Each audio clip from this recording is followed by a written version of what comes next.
Okay, so welcome to Lecture 5 of Introduction to Quantum Computation at the University of Paderborn. This is for the summer 2020 offering of the course.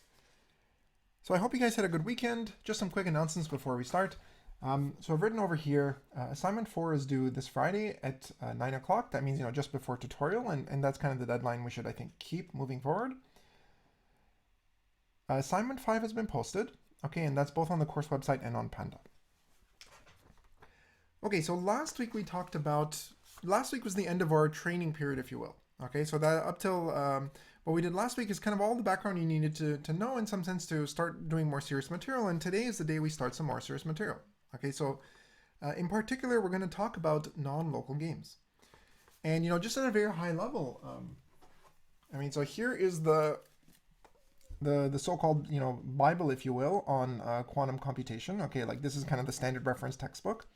And you'll see the title is called Quantum Computation and Quantum Information, right? So those are two separate topics in some sense. Of course, they're related.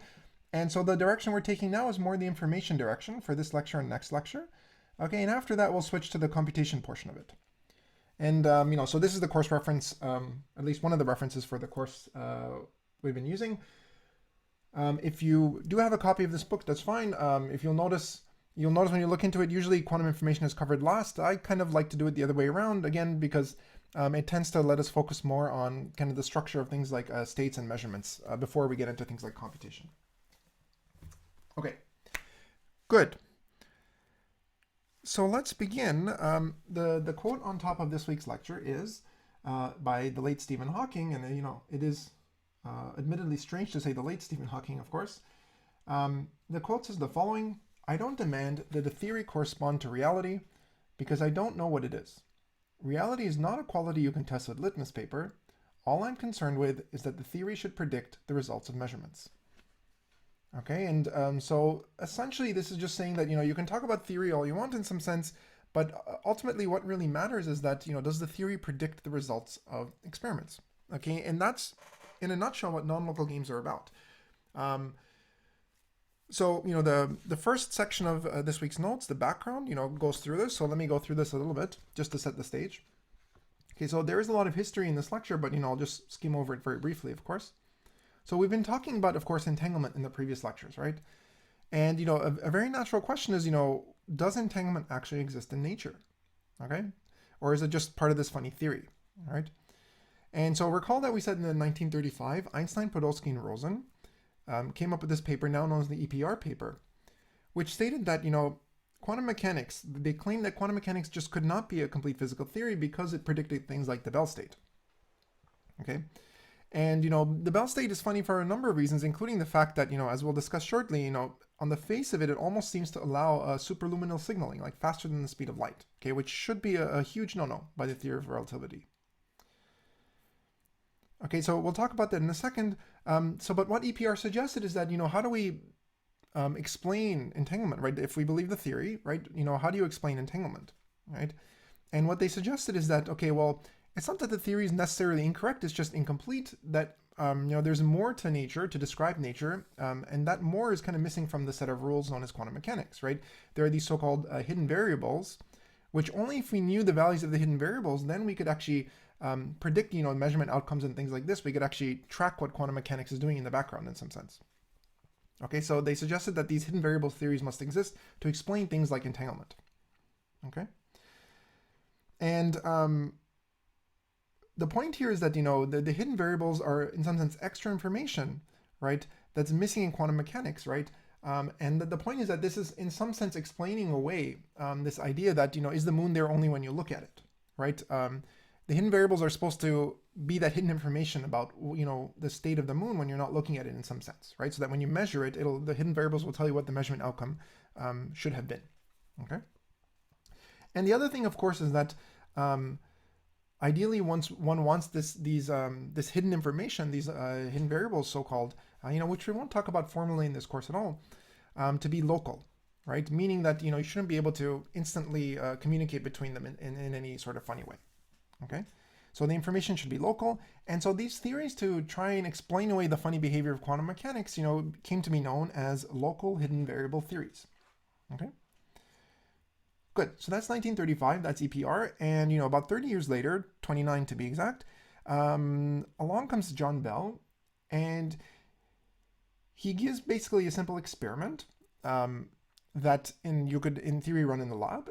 And this would, assuming that the experiment worked, it could, in theory, validate quantum mechanics and prove that no hidden variable theory could ever explain the measurement statistics produced by quantum mechanics. Okay. So, the experiment he came up with, basically, it would allow you to test basically either hidden variables theories are wrong or quantum mechanics is wrong. Okay, one of the two are wrong. Okay, and this experiment has now certainly been done to very high precision in some sense. Probably the original landmark experiment that did Bell's, what are now called, Bell tests or Bell inequalities, that did a Bell test in the lab was, this due to Aspect, Granier, and Roger in 1981. And what they wrote is, our results, this is a quote in the lecture notes, our results, in excellent agreement with the quantum mechanical predictions, strongly violate the generalized Bell's inequalities and rule out the whole class of realistic local theories. Okay, so they conducted an experiment that strongly suggested that quantum mechanics is indeed correct, entanglement does exist, and it is mysterious, and you can't kind of explain away entanglement using a local hidden variable theory, right? That in some sense that quantum mechanics really is complete. There's no missing information that we're missing. Nature itself really just does behave this way.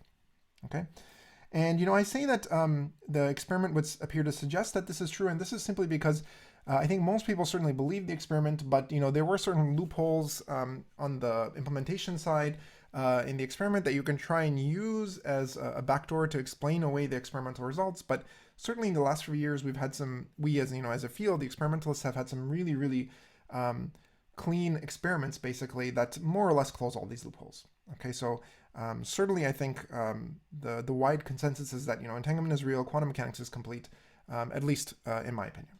Okay. Okay, so what is the point of this lecture, and what does all of this have to do with non-local games, right? So the Bell inequalities basically are just like an inequality with certain terms in it, right, that have to do with expectations of measurements. And that's really mathematical. Physically, we don't like that. We're computer scientists, right? We like to rephrase this in some sort of operational formalism, right? And that's what a non-local game is. It allows us to rephrase these Bell inequalities in terms of interactive games between multiple parties, right? And then it's, in some sense, nicer and easier to play with, though it's still, of course, a very difficult area. Okay, good. So that's the background, basically, for this discussion. Let's talk about section 2 of the notes. And these notes, basically, this section says, does entanglement allow superluminal signaling? Okay, so let me first describe what I even mean by that. Like, why might you think this? And then we'll explain the paradox in some sense.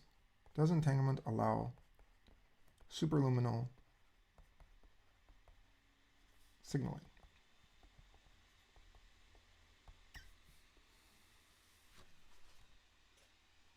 Okay, so for this, we're really going to need the density operator framework, which we picked up last lecture. And, before we do any math, the basic idea is just this, right? In an entangled state, it's 0, 0 plus 1, 1, for example, the Bell state. The whole idea is that if I measure the first qubit in the standard base and I get 0, I know my partner immediately also has 0 on the other end, right? So it almost seems like there's instant communication, right? So in particular, let's, let me be slightly more concrete. Here's you. All right. I apologize if that's not an accurate drawing of you. Here's your buddy, whoever that is. Okay, and let's say you guys are far apart. Maybe you're on Earth, and your buddy's on Mars, let's say. Somewhere really far away.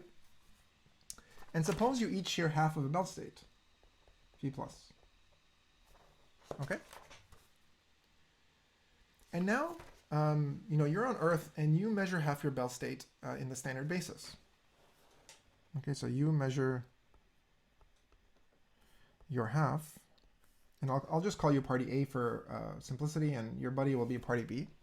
Okay, so you measure your half of phi plus in the standard basis. Okay, ket 0, ket 1. Okay, this is just a subset of C2, so single qubits. Okay, And so what is the probability that you get any particular outcome? So we did already compute this last class. Do I want to, well, I mean, let's just go to the calculation once just to refresh your memory, I suppose. So what's the probability of outcome, say I on your end, right? Either 0 or 1, right? What is that? Well, remember that this is the trace, and we take the inner product of your projector. So this is outcome I, and this is on your system, so it's on system A. And then we don't do anything to your friend's system, so that's B, and then here we're measuring the Bell state. Okay? And the Bell state's on AB. Okay? So now we want to compute this thing, and you could actually go ahead and compute it all from scratch if you want. I'm not going to do that. I'm going to use a trick that we either stated in lecture or in tutorial. I don't remember which one, but either way it should get stated explicitly here if it wasn't tutorial. Oops. And the trick is the following, right? So you'll notice that this thing over here is what? It's an expression of the form, the trace of M tensor identity times some other operator. Let's just call it C, doesn't really matter. So this is on A, this is on B, and this is on AB. Yeah, it's an expression of this form, right? M here, for example, is the projector onto I. And there's this very nice identity that whenever you have something like this, where you have a bipartite operator and a measurement on just half that operator, then what you can do is, since you're not measuring B, remember that what you can do is you could just kind of throw that subsystem away. Okay, and instead you could just focus on the A subsystem. So it's really just MA, and you can trace out B. Okay, so this was an identity that is worth remembering at all times. It'll make your life a lot easier. The point is that if I'm measuring just Alice's side, of course, Bob's side in some sense should not affect my statistics at all, right? Okay, so if I apply this fact here, okay, and again, I'll leave this as an exercise to you to prove. So how do we use this here? Well, the point here is that, this thing here can be rewritten as just the inner product, basically the matrix inner product of this projector times the partial traced version of the Bell state, right? And what is the partial traced version of the Bell state? Well, we did this in a previous class, right? When I throw away half the Bell state, I get the maximally mixed state. So, I don't even need to do this computation, right? I just plug in what I already know from class. So recall that if I trace out any party, A or B, of the Bell state, this just equals to identity over 2, right? It's a state of maximal ignorance. Okay, and then, but now my computation is trivial, right? The half comes out, right? And then I get the trace of II, okay, because the identity doesn't do anything to this projector. And of course, that's nothing other than a half because the state I is normalized. Okay, so the probability of getting any particular outcome on your end is a half. Okay, so that's just a bit of review. Good. So why are we talking about superluminal signaling? Well, the reason is because what happens in the post-measurement state, right? So let's suppose you got, so here's kind of the key point, post-measurement state.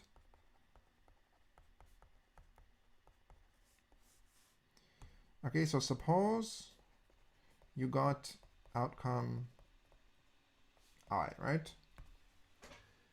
Then what happens is that you project the Bell state down onto that space, right? So the post-measurement state, and here, this is a really interesting, even philosophical discussion in some sense. What's the post-measurement state? Well, it's going to be, I on your end, right? Tensor identity. And then you're going to, well, okay, let's be clear. This is proportional to, that's this alpha that's proportional to. I'm not going to renormalize it right now. 1 over root 2 times 0, 0, plus 1 over root 2 times 1, 1. Right? This was just the Bell state. Okay, so what is this? Right, well, I mean, this is just whatever I was, it's just going to keep that term around, and when we renormalize, it's just going to look like this, right? It's just II, essentially, right, on Alice and Bob. Okay, so what this is saying, stare at this for a second, right?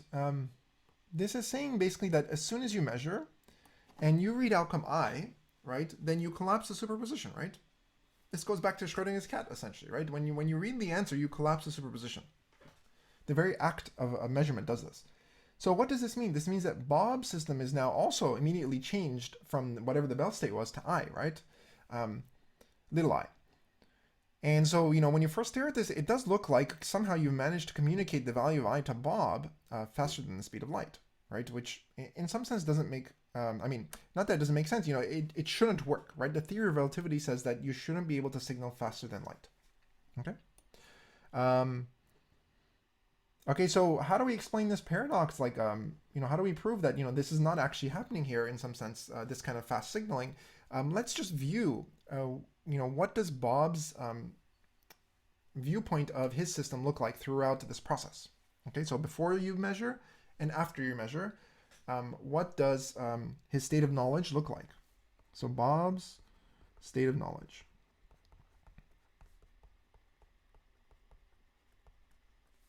Okay, so what is Bob's state of knowledge? So first let's do before you measure. Okay, so before you measure, what was it? It was just, you trace out your half of the bell pair, just so you can see. So I'm tracing out A of phi plus. Okay, and what happens when you trace out A? Remember that, we've already used this fact, it's just identity. Okay, so before you do any measurement, as far as Bob's concerned, his bit just looks like a random coin flip. He cannot tell if it's 0 or 1 yet. Okay, and this is something we know already from the previous lecture. Now, the key point is after you measure. Okay, now here we have to be extremely, extremely careful, okay? The question is, has Bob seen the measurement outcome, right? So in your mind, in your state of knowledge, you've seen the measurement outcome, you know it's I, right? So your superposition has collapsed to this, right? Now suppose Bob knows, you can assume that, Bob knows you measured, right? So maybe you agree that, at 5 o'clock, right, the second party knows. Sorry, I'm assuming now I'm changing your names, okay? You're Alice and your buddy's Bob, right? You had agreed at 5 o'clock, on Earth, you're going to measure your system. Bob knows you measured, but doesn't know the outcome. Okay, because, we're trying to signal faster than light, so of course you don't have time to pick up the phone and call Bob and tell him this, right? So to you, your state looks like I tensor I, but what is Bob's state of knowledge about the state? He knows it's been measured in the standard basis now on your end, but he doesn't know the outcome, right? And he knows that with probably 50%, right, one of the two outcomes would have happened. So Bob's state of knowledge right now of the joint system, right, he doesn't know which outcome came out, right, is a mixed state now, right? He knows that with probability a half, the system has collapsed to 0, 0.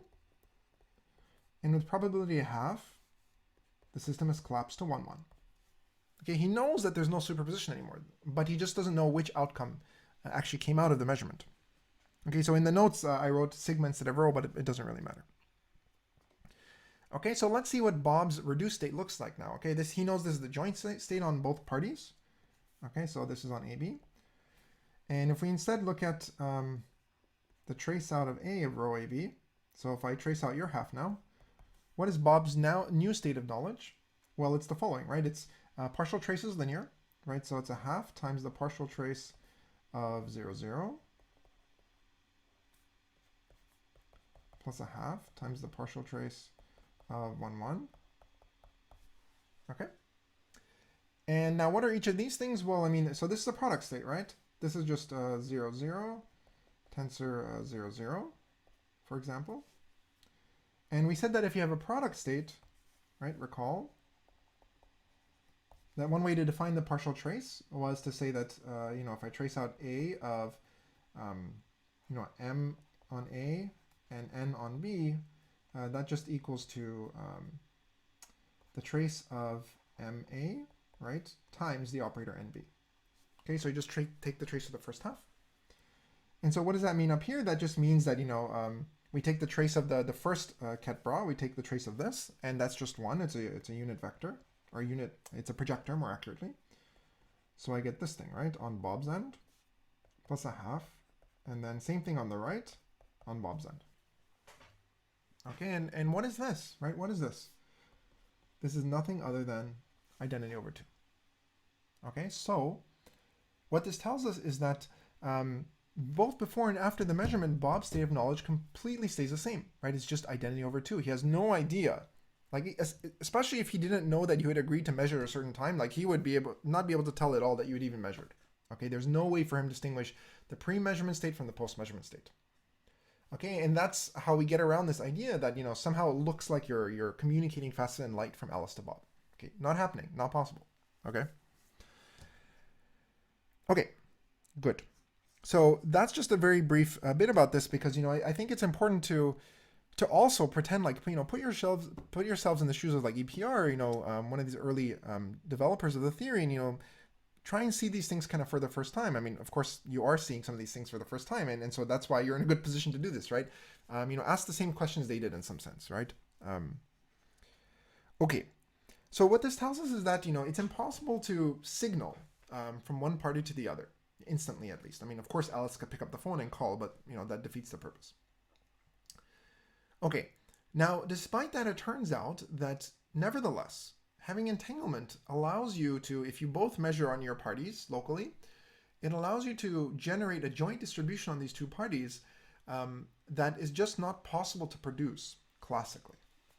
Okay, so it turns out that it still allows you to buy it still buys you something. And this is precisely what Bell inequalities from the 60s were trying to do, right? Or not trying, but that's what they quantified, let's say, right? And that's also exactly what non-local games exploit. Okay, so let's talk about non-local games. 3.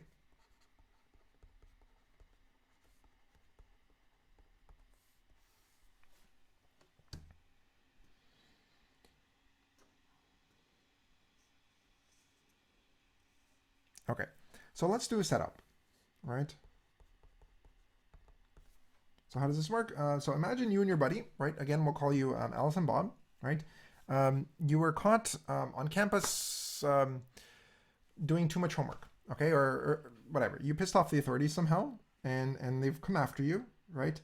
And what do police do whenever they find two people suspected of committing a crime, right? Well, you know, if movies are to be any guide at all, right, we know they're all very accurate, right? What you always do is you take the two parties and you separate them, right? You put them into two separate rooms and you interrogate them separately, right? So here you are, right?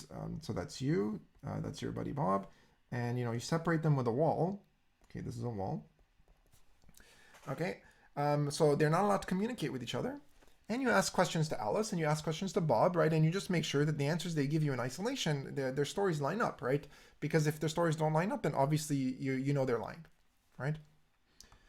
So that's the setting of a non-local game. You separate two parties spatially, okay? And you ask them questions individually, and you try and catch the lie. And it turns out that, you know, even if you're guilty, okay, in a quantum world, if you are allowed to share entanglement between you, okay, so remember, entanglement doesn't care about locality, right? I mean, in the sense that, you know, your buddy could have been on Pluto, and you could still share two halves of this entangled state, even if you're on Earth. So before the cops put you in separate rooms, right, if you're able to share this entangled state, it turns out that you can trick for certain, obviously, sets of questions, right, not in general. For certain sets of questions, you can trick the police into believing your story with a higher probability than possible classically. Okay, so that's the setup of a non-local game. Okay, and kind of the stereotypical one, or the canonical one, I should say, is the so-called CHSH game. Okay, 3.1 CHSH game. All right. So this is basically comes from 1969. Actually, it's not new at all, right? And let me give you the names of the people it's named after: Clauser, Holt, Shimony. Sorry, Holt is the last one. Horner, Shimony, and Holt. Okay. And it's basically just a variant of the original kind of Bell inequality, but it turns out to be nice to play with. And we can phrase this thing as a non-local game. Okay, and particularly For this game, the rules are a bit funny, but they're well formulated, they're well defined, and you could play by them. Okay, so to state the CHSH game, right, there are these two parties again. So there's Alice and there's Bob, right? And again, there we assume they're spatially separated as before, right? So this is true for all of our discussion of non-local games. And what do? We ask each of them a question, and they each give us a response. Okay. So what I'm going to do is I'm going to specify, so the input will be in red. So Alice will ask her the question QA. And what does it mean to ask her a question? We're just going to encode it by a single bit. So the question will be, say, bit 0 or bit 1. Okay, so she gets a single bit. And likewise, Bob is going to be the same, right? So Bob gets a single bit. Okay. And then they each respond with a single bit. Okay, so I'm going to denote the outcome from Alice as R of A, or the response of Alice, to be 0, 1. And the response of Bob, also a single bit. Okay. And so what are the rules? Okay, so let's do the rules. So this is the basic setup, right? Each of them gets a single bit as a question. Each of them produces a single bit as an answer. And again, let me be clear that they're allowed to share entanglement. Okay, so they're allowed to share a state before the protocol starts. They both know what the state is, right?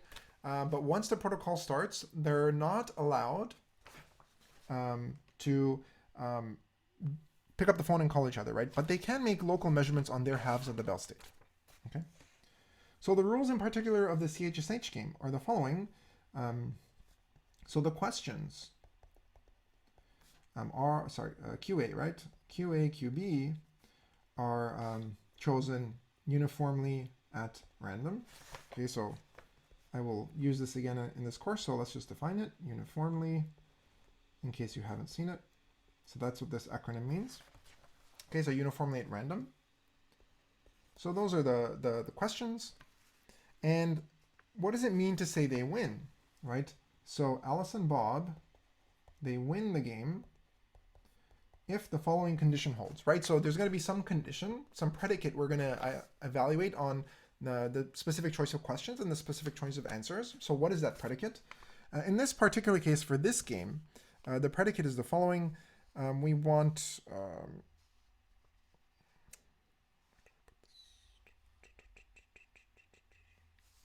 looking in the wrong place. Good. QA and QB. Okay, so this is just like a Boolean AND. Okay, this is supposed to equal to the XOR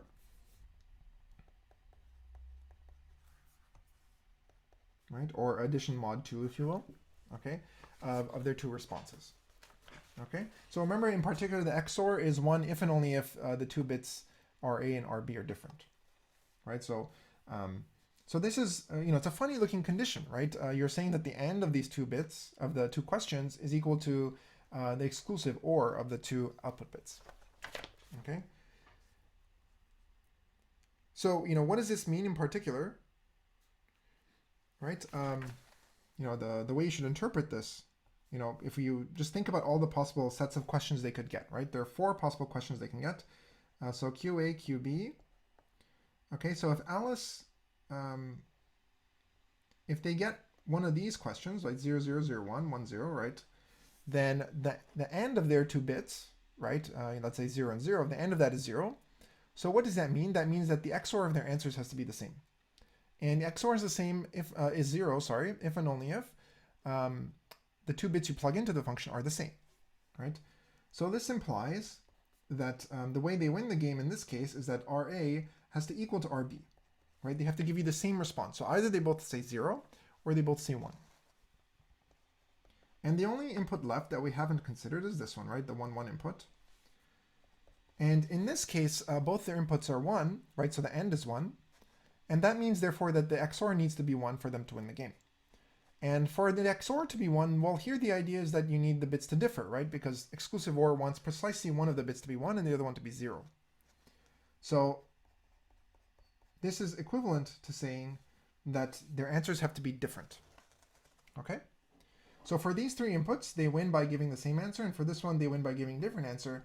And of course, the key point here is that they don't know what the other person got as a question, right? Alice knows QA, but she has no idea what Bob got as a question. She knows it's generated uniformly at random, right? This is what we said. But beyond that, she doesn't know. So that's why they can't sync their answers. Okay, so let's just do a very quick sanity check, make sure we're following this. So this exercise says, suppose that Alice's question is equal to 0, Bob's question is equal to 1, right? Then, so what about the winning answers? What possible answers could they give to win? Well, if their questions are 0 and 1, well, that's in this set here, right? There it is, 0, 1. So as long as their answers match, they win. So they could, their answer string together, they need to match, right? So either they both answer 0, basically, or they both answer 1. Okay, so for clarity, you know, this is Alice and this is Bob. Okay.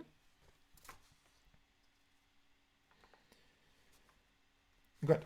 So that's the basic definition of the CHSH game. Again, you know, the exact definition of it is kind of funny looking, but, you know, it's actually very meaningful. And it turns out to really underlie some very important advances in the field over the last maybe decade or so. Okay, and we'll talk about that a bit at the end of the lecture, but it's not a topic we'll go into in any serious depth. Okay, so the first thing we should do, right? So we're going to try and study this game now, both in terms of classical and quantum strategies, right? So in a classical strategy, this means, of course, that no entanglement is allowed. Alice and Bob can agree beforehand on any sort of randomized joint strategy, but they can't pick up the phone and call each other. So let's get a sense of how well they can do in this game, right? And what I'm going to do from now on is, okay, I'll leave this condition here, right? This is the winning condition top right. I'll always try and keep that around. So the end of the question should equal to the XOR of the responses. Okay, so 3.1.1. So this is classical strategies now,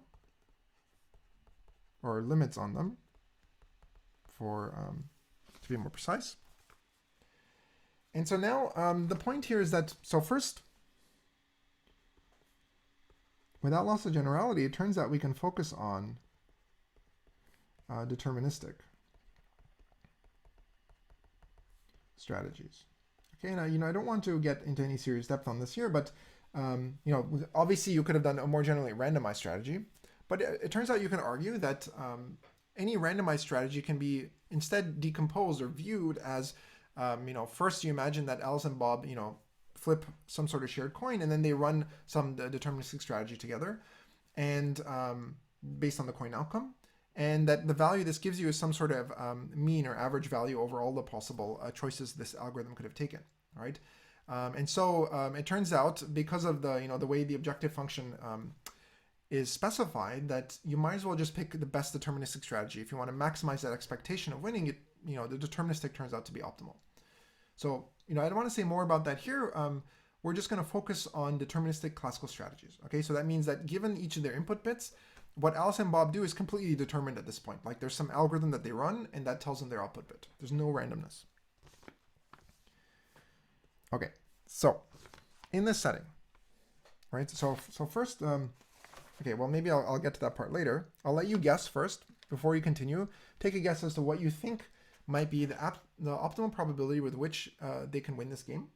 Obviously, I don't think you have any reason to guess one number over another at this point, other than it's probably not 1, because the quantum strategy could not beat it, right?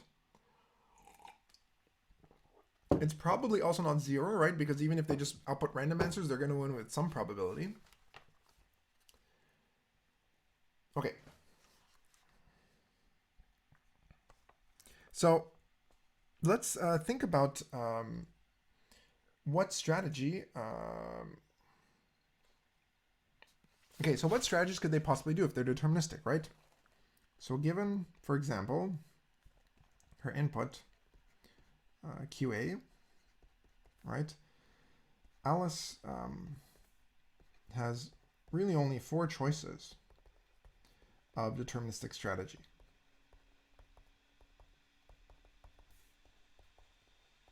All right? So first, what does it mean to have a deterministic strategy, right? I mean, all this really means is that you're trying to think about all the possible truth tables you could write down, right? because, you know, you think about QA, right? Here it is. And the inputs she can get are 0 or 1. And the question is, you know, how many different ways can you fill out this table, right? Well, here, right? Here's one, here's another, here's another, and here's another, right? There are only 4 possible ways to fill out this truth table, right? So, and each of these corresponds to one strategy. So let's look at the strategies, right? What is this strategy saying? This basically says that regardless of her input, she flushes it down the toilet and just outputs 0, right? Same for the last column. The second column is saying that, you know, whatever input she gets, she just outputs the same thing back, right? So 0 gets mapped to 0, 1 gets mapped to 1. And finally, the last one says that whatever input she gets, she just flips the answer, right? And outputs the opposite. Okay, there's nothing else she can do because the deterministic strategy is just a Boolean function, right? And these are all the different Boolean functions on 2 bits. Okay. So what does she do? Either always output 0, always outputs 1, or she outputs QA, or she outputs the negation of QA, the negation of QA. By the way, these are not in order. I cheated a little bit. This one is technically the last column, right? This is the first column. This one is this one. And this is the third column. Okay? Because I didn't want to rewrite that sentence. Okay, those are the 4 possible choices she has. Okay? And what about Bob? Well, you know, Bob's in the same boat, right? He's also deterministic. So same deal with Bob. Okay? And so, I mean, you could do the case analysis. Obviously, we're not going to run through all the possible strategies they could apply, right? But we can do one example to get a sense of how this might go. Okay? So let's do it as an example, just as to illustrate, right? Suppose Alice and Bob both decide that they're just always going to ignore their input and output 0. Agree beforehand to always set RA equals RB equals 0. Okay, let's imagine this is what happens. Okay. So now the question is, when do they win? Right? So when do they win? Well, we have 4 possible questions to them, or like questions to both of them as a pair, as a 2-bit string, right? So there are 4 possible questions.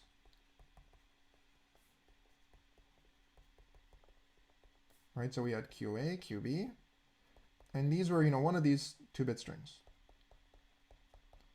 Okay, and they were each chosen uniformly at random, right? So each with probability precisely 1/4, right? Okay. So now the question is, when do they win the game? Well, you know, let's, how do you figure out the probability that they win, right? So I'm going to do it formally because, you know, I can wave my hands, but, you know, it's important for you to just remember how these formalizations go, right? So what is the probability that they win? It's, you know, for each of these things, right? It's the probability that, you know, the QA, QB equals 0, 0, for example, times whether or not, you know, what value that gives you, right? So this is just the probability of winning is just going to be the probability of drawing each question times, you know, the value it gives you, basically. Is it a win or a loss, basically?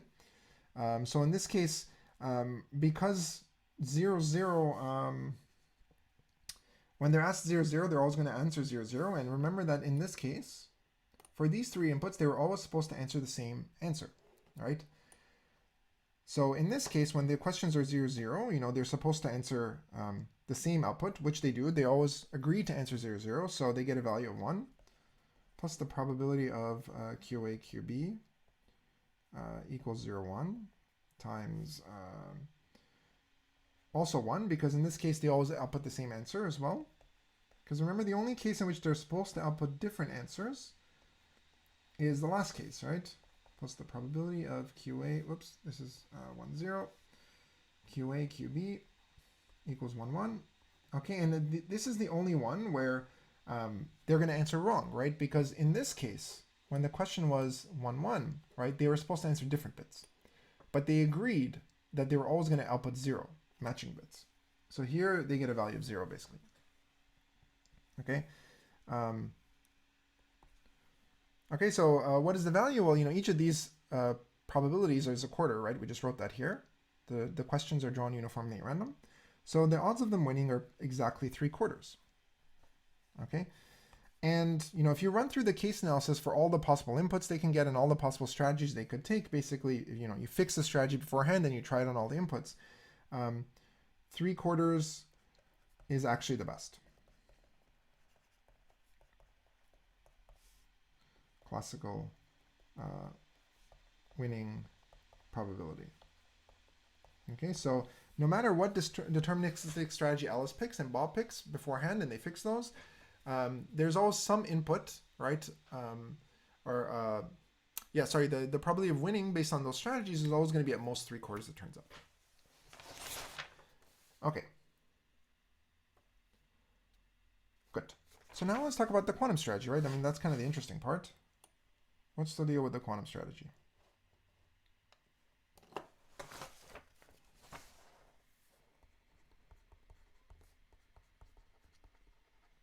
Okay, quantum strategy. And, I'm just going to always state the winning condition, right? Which is that QA, so the end of the questions should equal to the exclusive OR of the responses. Okay. Okay, so the name of the game is that, now Alice and Bob are allowed to share an entangled state before the game starts. They can together decide how they're going to do their local measurements, but once the game starts, of course, they can't communicate directly anymore. Okay, no more picking up the phone or anything like this. No making joint measurements on the quantum state. They're only allowed to locally measure their states in their own little labs, if you will. Okay, so the name of the game is going to be the following.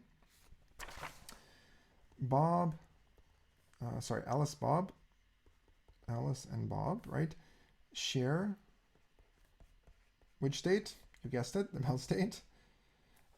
So Alice gets party A, Bob gets party B before the game starts. Okay, and the claim is that by making a clever choice of strategies, right, based on the questions they get, basically, even though they can't communicate, it turns out that they could win with slightly better. The claim is that they can win with probability in this quantum world cos squared of pi over 8. Don't worry, I'm going to write down the actual number now, approximately, because I realize that's probably somewhat meaningless. It's approximately 85%. Okay? And keep in mind that, this is to be contrasted, right? So they win with approximately 85% in the quantum setting. This you can only win with approximately 3/4 in the classical setting. Okay? So, I mean, a priori when you stare at this, you say, who cares, right? I mean, so you win with 10% more probability, like who in the world cares, right?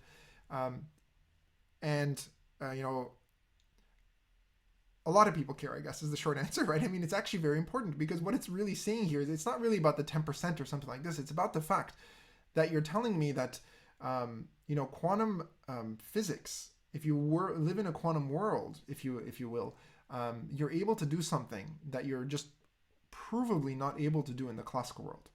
Okay, you're able to win this game with a strictly better possibility than possible classically. Okay, so that's the big deal, right? It's not the actual amount of the separation so much in some sense. It's the fact that there is a separation.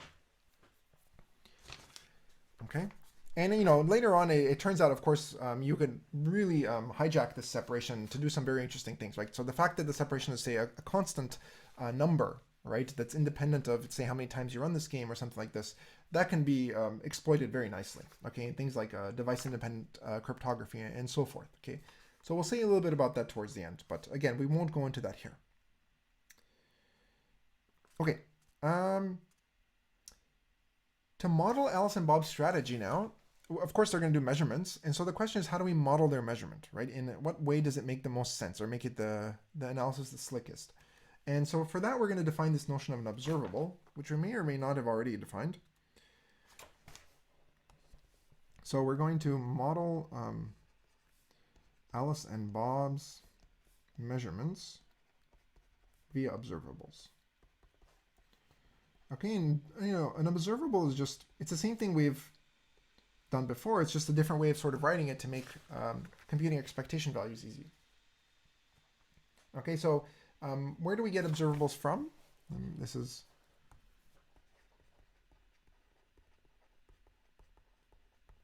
okay. So the basic measurement we kind of have been using for the most part is that of a projective measurement, right? So we have a set of projectors which sum to identity, and a set of labels for those projectors, right? So when you get a certain outcome, you get the outcome, that the corresponding label out of your measurement device. Okay, so recall that a projective or a von Neumann measurement is a set of projectors pi I, like this. Okay, and maybe I'll give this set a name. Let's just call it M. Okay, and of course, we had this completeness relation, right? When you add them, you need to get the identity. Okay, and this is just to make sure that they induce a proper probability distribution when we measure. And now, to each outcome, let's be a little bit more formal. We're going to give it a label, right? We associate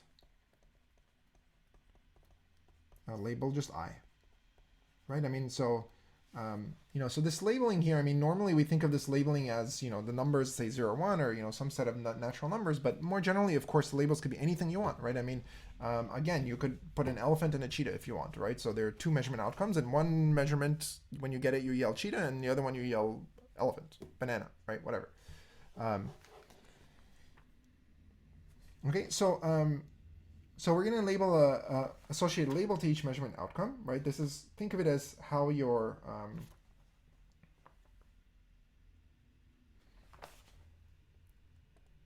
think of it as, that's the label that your machine communicates to you to say, okay, this is the measurement that the machine witnessed. Okay, and for our discussion, we're going to make, obviously, we're not going to draw elephants and bananas and monkeys or whatever. What we're going to draw, right, are real numbers, right? Okay. The labels will come from the real numbers, so maybe we'll just set S to be equal to 1 to D, right? Or something like this. That's fairly standard. So what is the observable, right? Given the measurement operators, MI, and the labels, the observable, so the observable is, L is then, we just add, I'll call it C. So C, I add sum over I, MI, right? And now what I do is I multiply by the label I. Okay, so this label I is an S, right? So here's S. So I'm summing the labels, and because my labels are in the reals, this is obviously totally well defined, right? The way I've done this. Okay. Sorry, I shouldn't say MI here. I should say pi I, right? Pi I times the scalar I. Okay. So that is my observable, C. So it's kind of like you take all your measurement operators and the labels and you put them into this nice cute little box, right? That's what you're doing.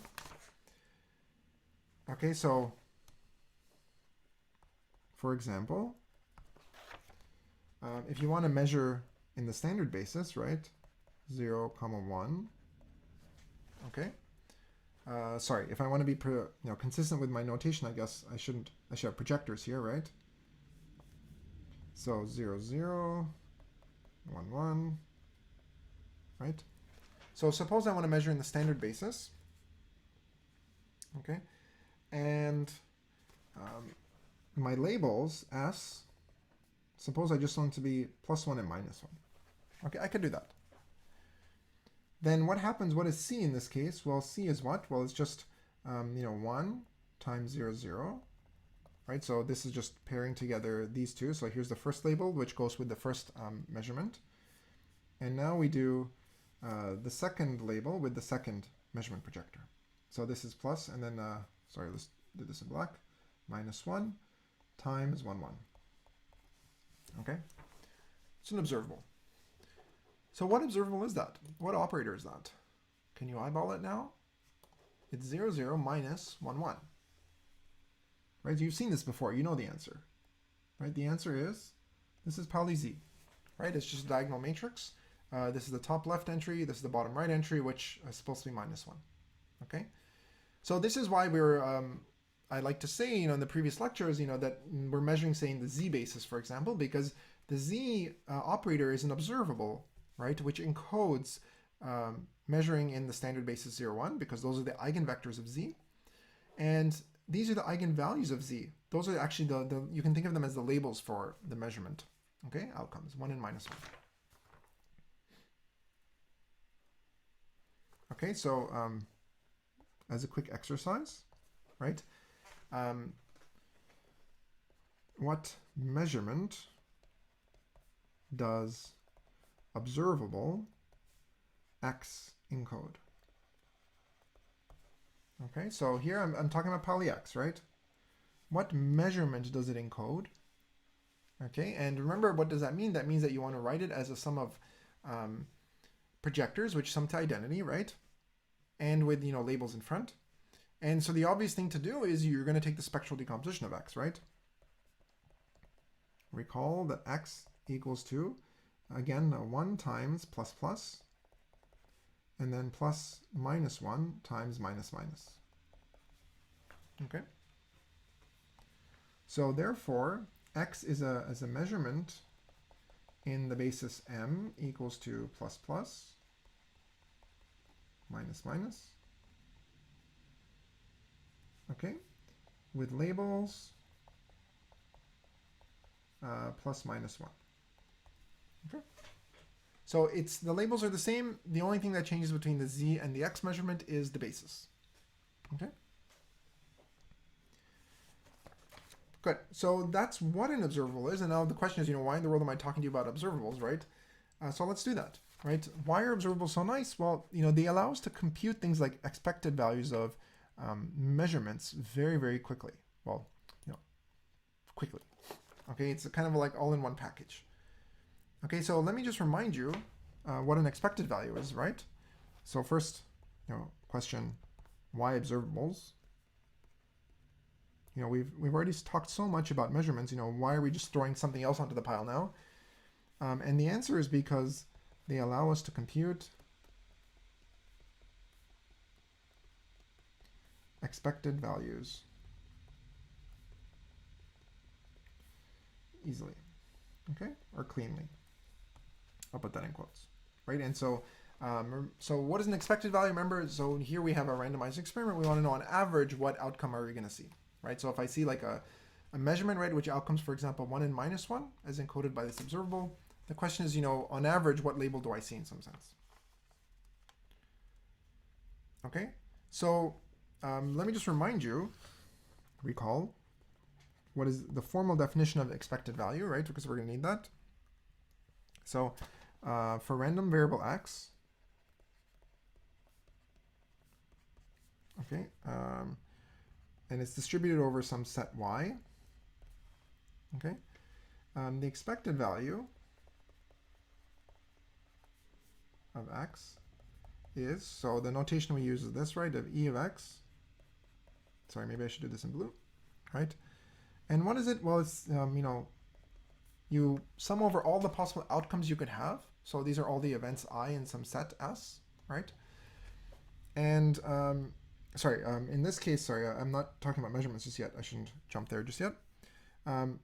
We're distributed over the set Y, we said, here it is, right? So over all the possible outcomes in set Y, basically, I have to ask myself, what is the probability of that particular outcome occurring? So what is the probability that, my variable X takes value I, times the value of I itself, right? So for example, remember the reason why we did this is because maybe you flip a coin and with probably half you win $100, but with probably half you lose $50, right? So then, you know, I would be 100 or 50, right?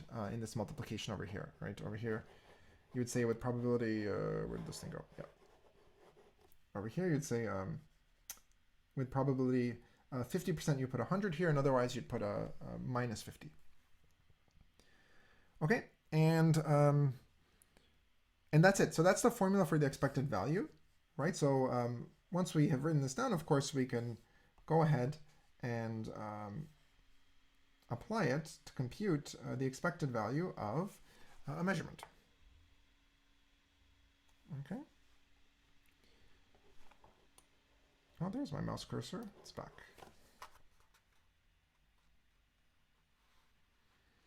Okay, so here what we're going to do is that, back to measurements. Okay, so what we can do is that we can model the outcome of a measurement, of course, is a random process as a random variable, right? So the random variable takes on one of the labels that can come out of your measurement from the set S.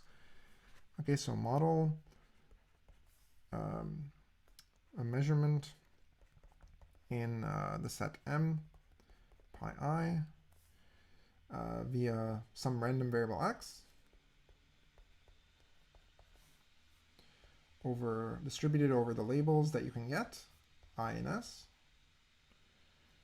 Okay, and then we can ask what is the expected value of that measurement, right? And so all I'm going to do now is I'm going to plug in this thing, and what we're going to find is that, you know, this observable formalism will just pop right out. Okay, it'll be the natural thing to do. So what is the expected value of x, right? If x is my random variable, right, I do this measurement, and you know, I get, let's say, outcome pi I, and then that's the same as getting label I. So the variable, the random variable, right, gets the label I. What is the expected label I see, quote unquote, right? Well, let's just plug in the definition, right? So we're summing over all the possible labels we can get, so all in I and S, right? Times what is the probability that we get that label, right? So what's the probability that x equals to I times the value of the label? That's literally just this formula up here. Okay. And now we want to plug in the quantum parts, right? So what is the probability of getting any particular outcome? Well, it's the probability of what? Well, the measurement operator pi I times your state. Okay, I haven't specified this, right? This is your state that you have in your possession that you're measuring. So a row can be anything, right? It doesn't matter. And then, of course, you're going to multiply by the label still. We haven't done that. Okay, and now what I claim is that you can do this. We can pull the sum into this is what? This is not a probability. I have to change a letter. Technically, it's almost correct, right? So the R was correct. What was not correct was the P, right? So it's not PR, but it's TR, right? The probability that x equals pi is the trace of pi I row. Okay, so let's just move the sum into the trace. Yeah, I found it weird that I was going to move a sum into a probability. So move it into the trace. That equals to what? The trace over... It'll be better if I do this, right? I can notice how I could swap... I guess it doesn't matter, right? I could write it this way. Let's just do it this way. The sum over I and S, right, of pi I. Now I can bring the I in here just simply because it's a scalar, right? So this thing is a scalar, so I can move it past the row if I want. So here's this funny thing, and here's my row.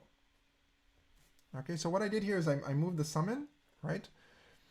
So there's the sum, here it is. And I took that I, which used to be outside, and I just moved it inside, right? Because I can do that because, you know, the trace is a linear function, right? And I is a scalar. And so what is this thing over here? If you just stare at this thing, well, that's just the observable, right? C equals to the sum over I and S of pi I times I, right? That's exactly what it is, right? So, you know, the moral of the story is that if you have some measurement that's prescribed by some measurement projectors like this and some labels that are corresponding, then the expected value of the measurement, right? You don't need to write out this silly equation and the sum and, you know, work it out. All you have to do is what is the trace of C, you know, the observable, times rho. That's it. Okay. So this says that Conclusion, the expected value of x is nothing other than, the trace of c times rho. So this is your the measurement observable, and this is your state. Okay, so you don't need to go through this big sum over all cases. Okay, so how did this follow, by the way? What fact did I use here on this third equality? Take a moment to think about that.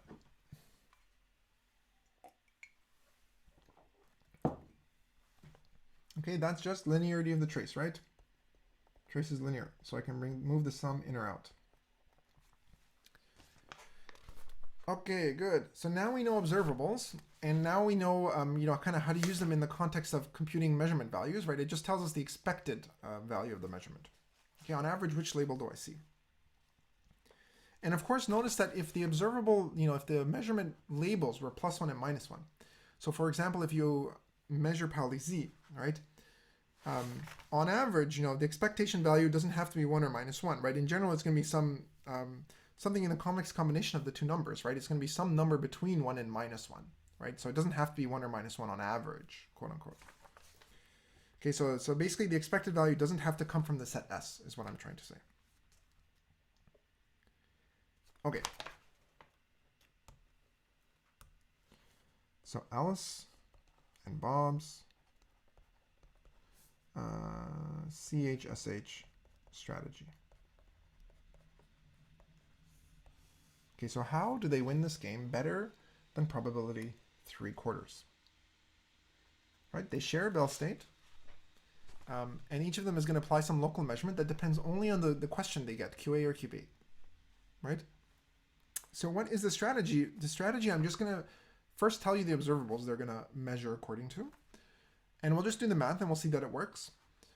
And then we'll try and make sense of it. Okay, there's some very nice intuition actually, but when you first stare at the observables, just the algebraic formulation, it looks almost like nonsense, right? You're like, what? But let's first do the formal specification. Okay, so here's the idea.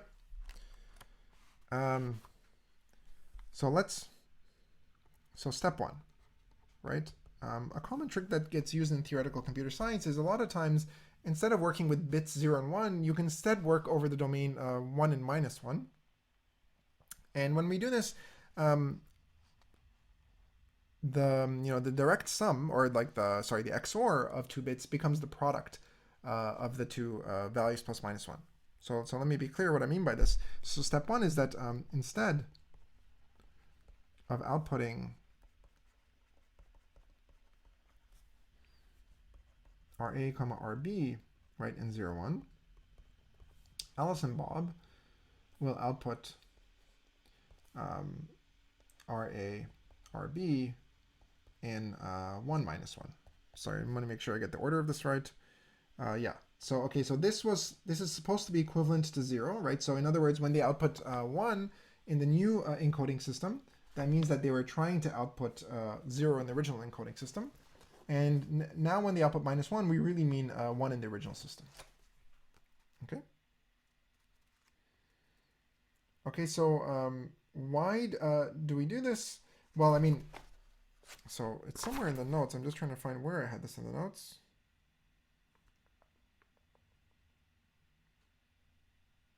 I could swear I saw this when I read through them.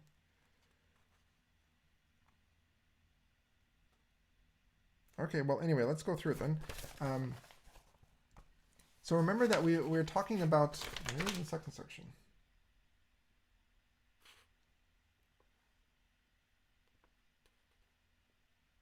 Okay, well, anyway, let's just do it explicitly then.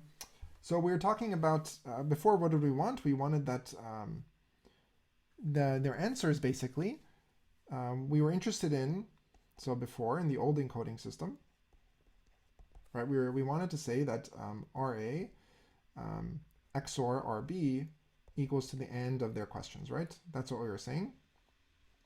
And this is in the 0, 1 encoding, right? And the question is, what happens when you switch from the 0, 1 encoding to the plus -1 encoding?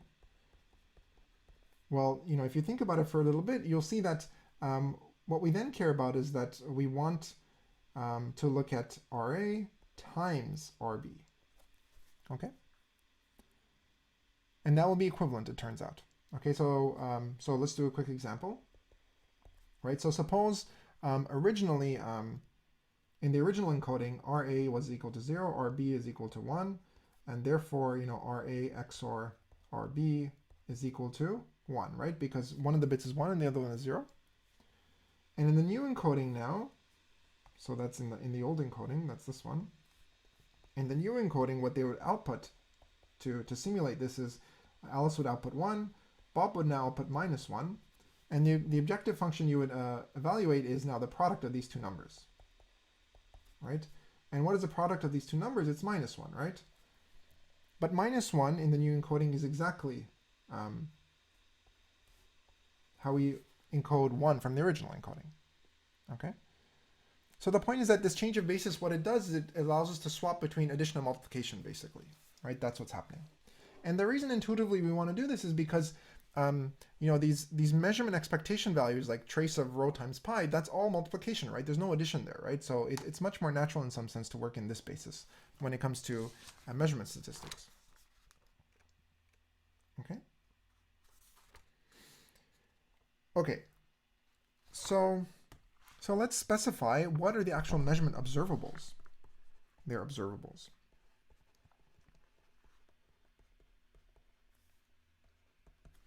Okay, so Alice has two observables, A0, A1, and the subscript tells us on which question does she apply that observable, right? So this is if she gets QA equals 0. So if her input bit is 0, then she applies the first observable. She measures in basis Z, Pauli Z. And if she gets input 1, then she instead chooses to apply in basis X. Okay, so in other words, if her input bit is 0, she measures in the standard basis with labels plus minus 1. If her input is 1, she measures in the plus minus basis with labels 1 and minus 1. Okay, so that's Alice's side. So this is our good friend Alice. And how about Bob? Bob's measurement is going to look slightly funny when we first look at it, but you can make a lot of sense of this once we actually draw the picture. But we won't do that at first. First, let's just bulldoze through the math, if you will. Okay, so this is the Hadamard gate. So his observable will be the Hadamard if he gets question 0, and the Hadamard's diagonalizing basis is slightly more funny, but the exact choice of basis right now isn't going to matter. But to break it down into the measurement, remember you just take the spectral decomposition of the Hadamard. You should have eigenvalues plus minus 1 and then some slightly funny choice of basis. Okay. And if he gets question 1, he doesn't do exactly Hadamard. He does Hadamard up to conjugation by Pauli Z. Okay, that's also an observable. Okay, and remember that, or if it's maybe I haven't said this explicitly, but technically speaking, if I have a Hermitian operator, so in principle, of course, any Hermitian operator will give rise to some observable, right? In fact, if we define our labels to be real, then any Hermitian operator gives rise to some observable, because you can take the spectral decomposition, that will give you your projectors, the basis onto which you're measuring, and then the eigenvalues become the labels. Okay, and we've defined the labels to be real numbers, so you want to talk about Hermitian operators.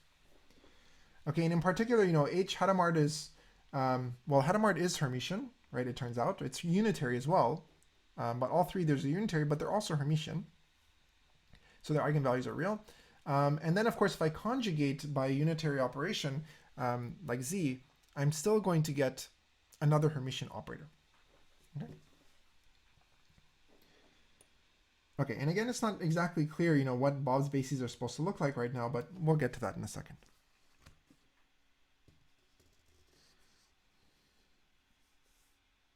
Okay, so let me just make a remark here. All four observables have eigenvalues, or equivalently just labels for the measurements in +1, -1. Okay, so they're all playing this game where each of them is going to do a measurement, and Alice will get a label +1, -1, Bob will get a label +1, -1, And the referee, if you will take those two answers and compute their product and see if it is equal to the end of the questions they got. Okay, so that's the strategy, right? The strategy is that they share a bell pair. We wrote that somewhere. I don't know where we wrote it, but we did write it somewhere, right? Yeah, okay, right here, right? So they're going to share the bell state before we begin. Sorry about that. And the measurements they're going to make once they get their questions, right? Depending on their questions, they will pick which measurement each of them makes, which basis, basically. And then they're going to send the answers, right, to the referee. And so the question is, how do we calculate the success probability?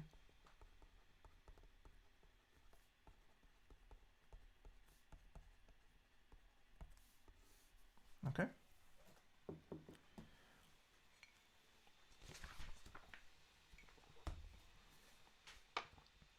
Okay, so as I stated, first let's just prove mathematically that the strategy does work, and then we'll try and talk about why it works, right? So here's the claim first. The claim now is that if I have any observables for, let me just write this in black maybe, for arbitrary observables,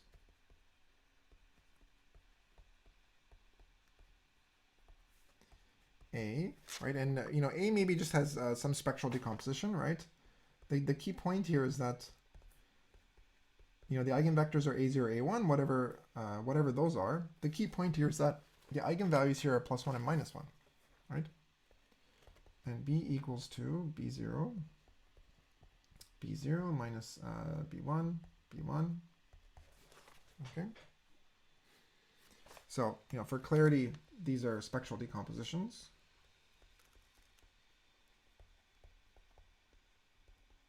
Okay. Okay, so for any choice of observables, right? So, I mean, here I have 2 possible for Alice and 2 possible observables for Bob.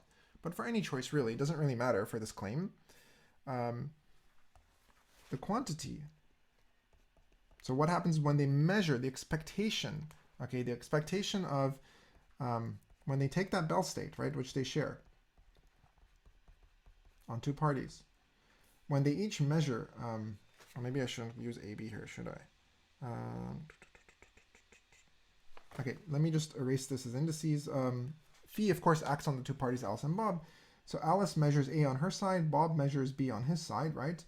What is this expected value? Remember, this is going to be, if they each measure their half of the bell pair, this will tell you the expected, essentially the product of the 2 measurement outcomes, okay? And the claim is that, I'm claiming, okay, that this is, the quantity encodes the probability that Alice and Bob output the same bits minus the probability that they output different bits.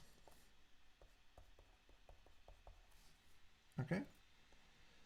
And of course, this is if they measure A and B, observables A and B respectively, right? Okay, so assuming they measure A and B, each of them, Alice A on her side, Bob B on his side, this expectation, the claim is that this is really just equal to, what is the probability that they output the same bit or different bits? Okay, and let's just do it, right? Let's just do the calculation to see that this is true. Okay. Okay, and let's just write out the equation. So it's the trace of A tensor B times phi plus, right? And so, really to kind of drive this point home, the phi plus here is not really necessary. Like the exact state they share actually doesn't matter for this claim at all. So why don't I just do this? Let me just pretend for a second that they don't even share phi plus, they just share some density operator, right? Doesn't matter which one it is. Let's just say they they share some state rho. I don't really care what rho is right now. Okay.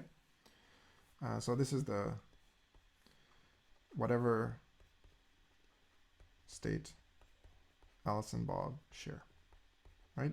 I just want to clarify that this claim doesn't depend on that choice of shared state. So what is this? Well, let's just plug in the spectral decompositions of the observables A and B, right? A was just, right, so this thing over here, right, up here. A is just A00 minus A1, A1. Tensor product, B is just B0, B0 minus B1, B1, right? Whatever those vectors are. Okay, and then I'm multiplying this times my state rho.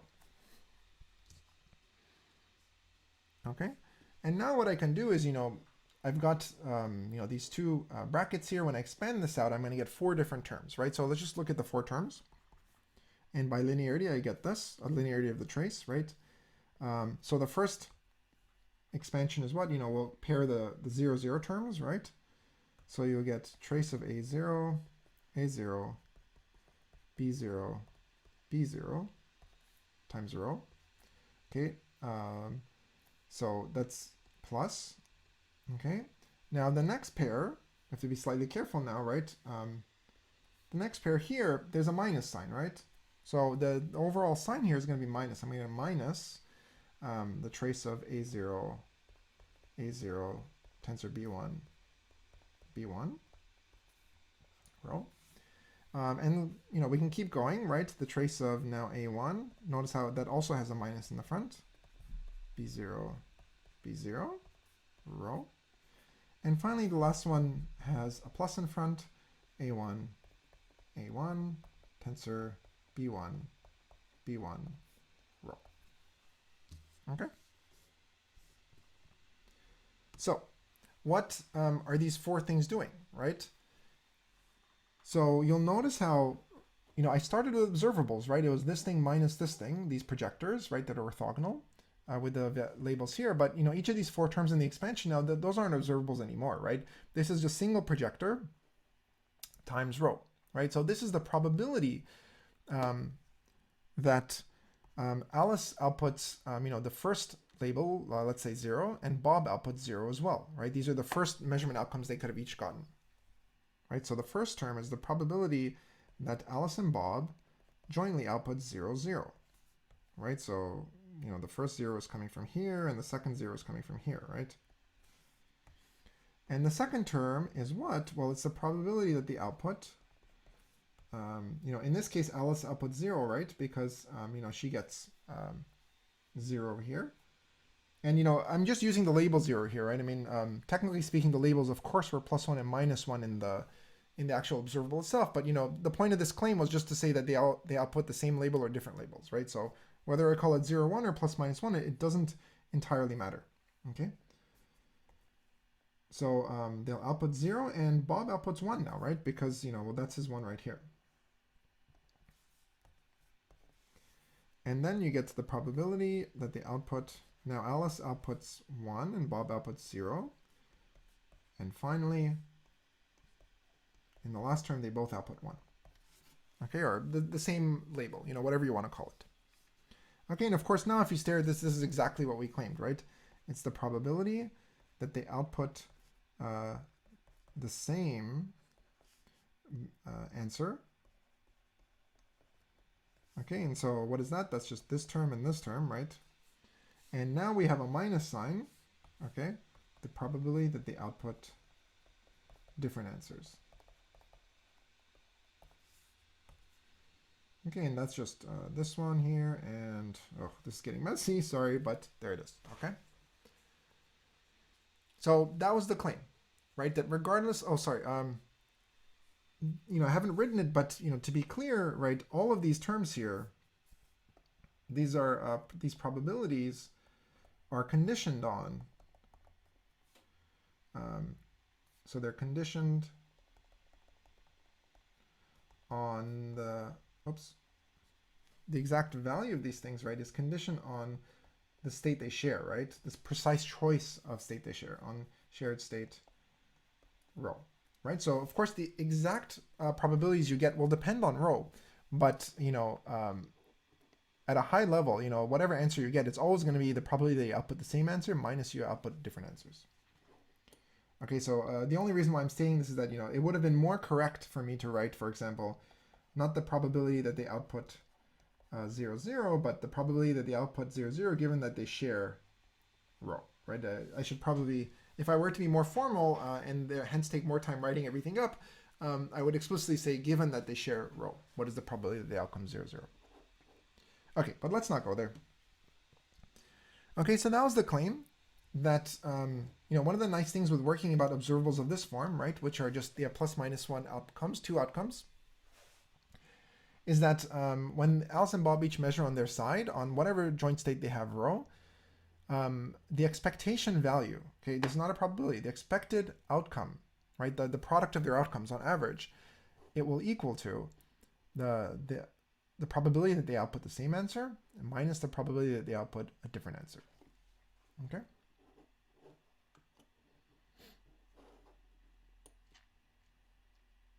Okay. Good. So what does this mean? So now I know exactly what this thing means, like to say trace of A tensor B times rho. So what is the implication for us? Maybe write this in green, implication.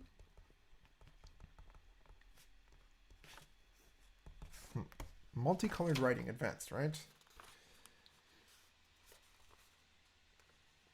Okay, so the implication here is that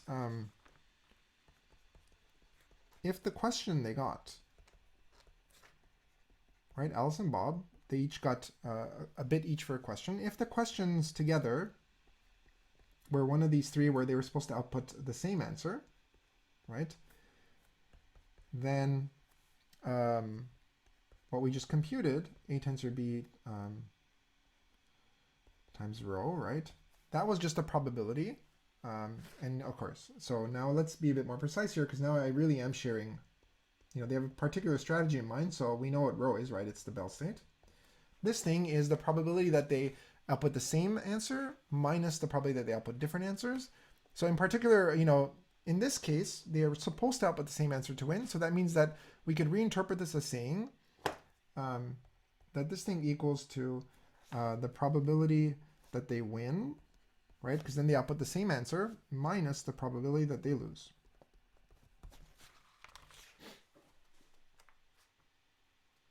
Good. And so likewise, the last case is what happens if they get the last possible question pair, 1, 1. Then I always want to align it this way. I always want to say probability of win minus probability of lose. So then I want to do this, right, to flip the order. In this case, they're supposed to answer different questions, right? So then I want to look at minus, you know, let me make this red because I really want to highlight this, minus the trace of A tensor B, phi plus, equals, again, the same thing, which is the probability of win minus the probability of lose. Right? Because when I put this minus sign here, right, then on the right-hand side, like when I put a minus sign in front in the top left here, that, you know, flips the order of these two, right? It puts a minus sign here and a plus here. And in this case, right, when the questions are 1, 1, they were supposed to output different answers. And that's why this is the winning case now. Okay?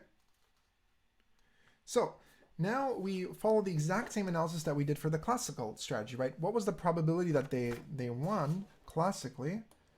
Let me just quickly show you that again, remind you. It's a nice thing about not using an actual whiteboard, but a digital one. I could actually just keep going up and everything will always magically be there, right? So the probability that they win, remember, was the probability of getting each question times the value. Like this was for a deterministic strategy, right? So their answers were fixed depending on the questions they got, so we just had to write the value. This is really the probability of winning, of course, technically speaking.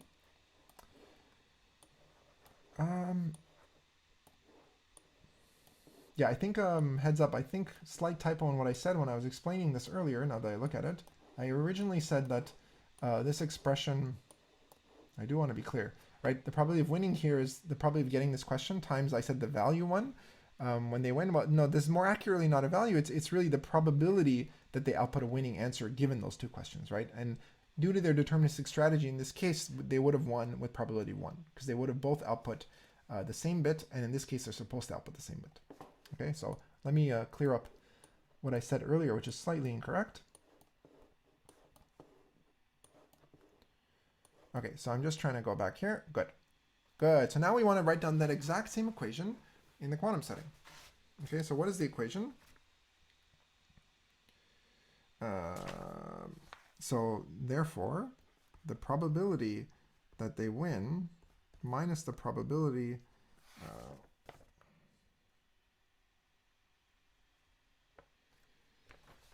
that they lose is equal to what? It's equal to the probability, first that, all the question pairs, right? So first, what are the odds that they got 0, 0, right? So let me just write out the question pairs first, right? So this is the analogous part to the classical expression we had.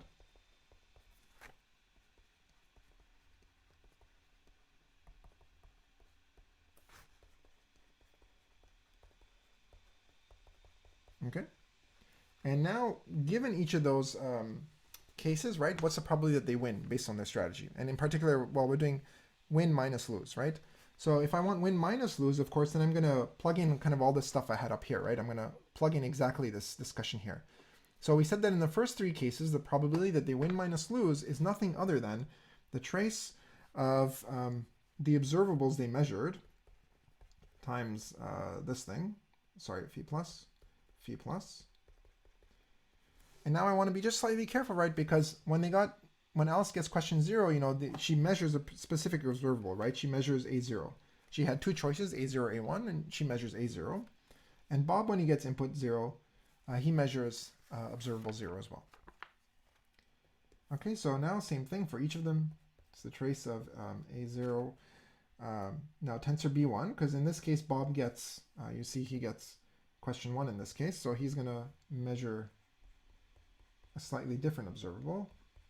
Hold on, we're running out of space. Luckily, the digital whiteboard is infinite. Okay, well, not infinite, constrained by my computer's memory, which is as good as infinite, I suppose. Okay,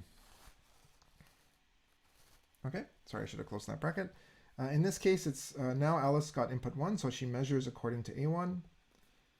And again, we share the same state. And finally, here I want to do a trace of A1, tensor B1, phi plus.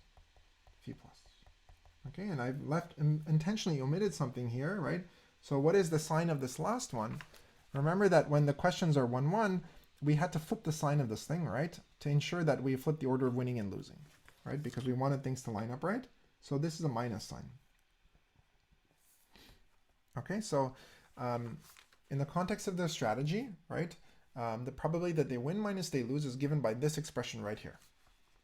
Okay, and now, of course, in principle, we're done, right? By which I mean, we know what the shared state is. We know here it is phi plus. We know we've defined all 4 of their observables, A0, A1, B0, B1. So in principle, you could just plug everything in. And of course, we know these 4 probabilities. The questions all occur at probably a quarter each. So you can plug it in and evaluate this entire expression. Okay. So let me be clear that, all of these, whoops. Okay, so these are all going to be a quarter, right? So the only thing left is really to evaluate, these trace expressions. Okay, and what you can do basically is that it turns out, I'm not going to do it here, but you can do the evaluation, right? It turns out that if you just plug in the observables and do the math, in the first 3 cases, you're going to get 1 over root 2. So this is also 1 over root 2. This will be 1 over root 2. Okay. This is the only one. The last one's the only one that's going to be slightly funny, and you might have expected this given that, we also have a funny sign here. And it's minus 1 over root 2 in this case. Okay.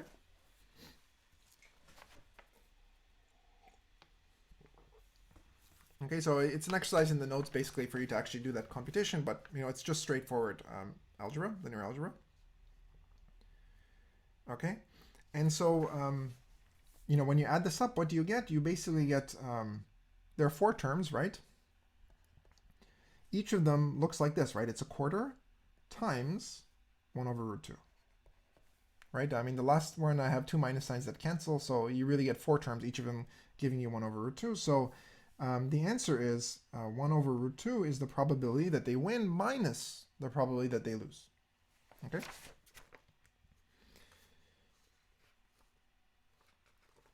Okay. And so now how do I, of course, I don't care about this funny thing. We're almost done. This win minus lose, I don't care about that, right? I really just care about the probability of winning, right? Just tell me this, right? Once I know the probability of winning, I know the probability of losing, right? Because they have to add to 1. But that's precisely the trick we'll use, that observation I just stated. We'll use that observation that probably winning and losing have to sum to 1 in order to figure out just what probably winning has to be, right? So let P equal, let's just give it a name to make life easy. Probability of winning, right? Then, by a star, what do we know? That the probability of winning, P, right, minus the probability of losing. What is the probability of losing? It's 1 minus P, right? This is the probability of losing.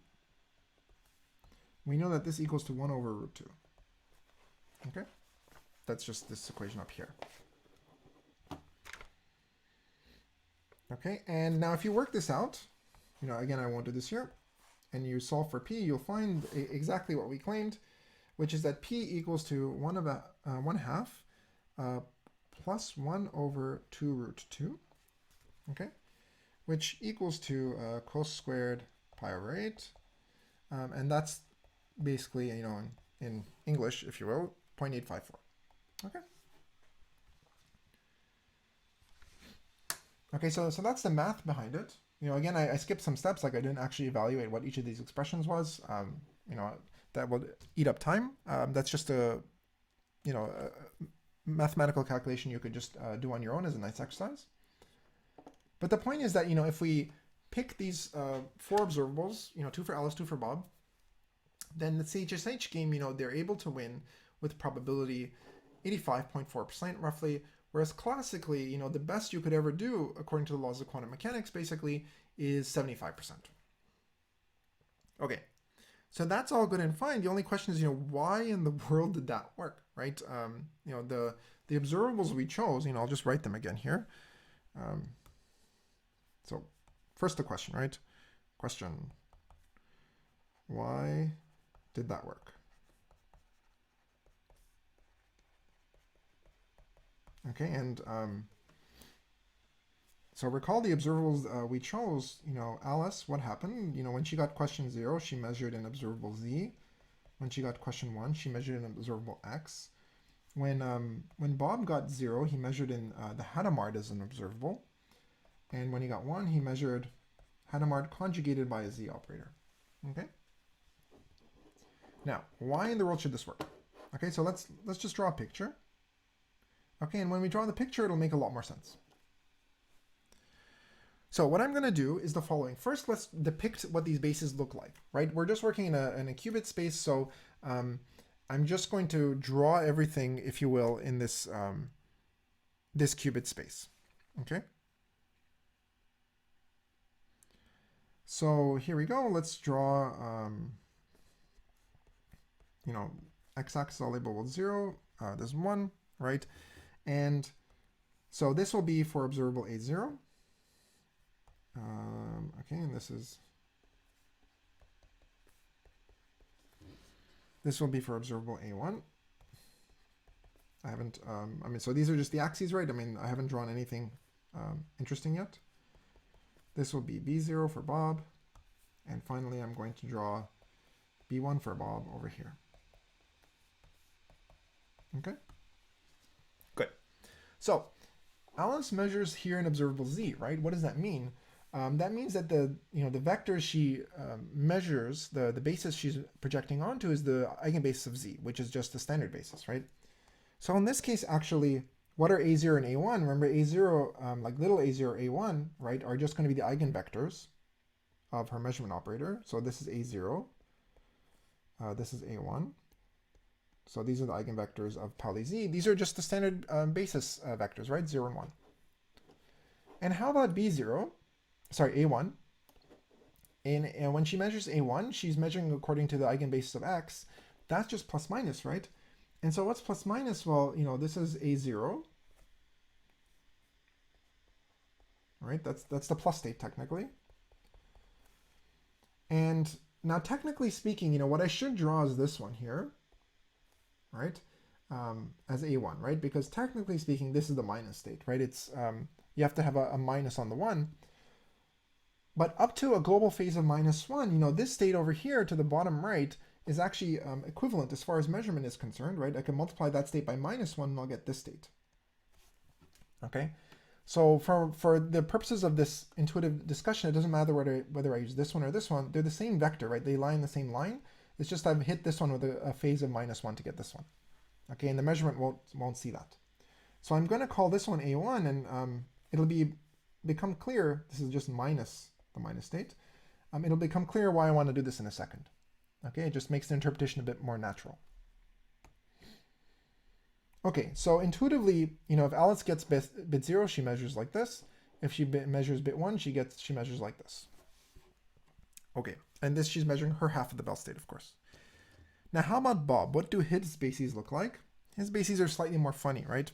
So if you want to try and draw them, this is what they would look like. So here are his bases. Whoa, that one is totally not right. This is what we'll call B0. This is what we'll call B1. Okay, and the point here is that this angle here is 22.5 degrees. Okay, so it's I suppose that's pi over 8, right? If you care. Okay, so it's close to 0, but it's not exactly 0, right?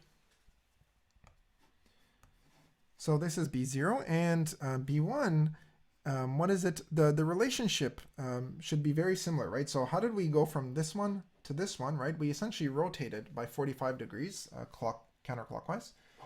Well, actually, technically clockwise, right? You can view it that way before I did the reflection. And now I'll do the same thing. Take this thing and rotate clockwise 45 degrees, and you'll get this guy. No, a bit too far. Let's do it this way. In this case, this is B1. And this here should be B0. Okay, now this angle here is 22.5 degrees. Okay, so these are the 4 measurement bases with respect to which they're measuring. Okay, so now let's try and make sense of this, right? Why in the world should these make sense, right? Why should they work, right? And so here's the idea, right? The idea is supposed to be that, remember, if they get, so recall, right?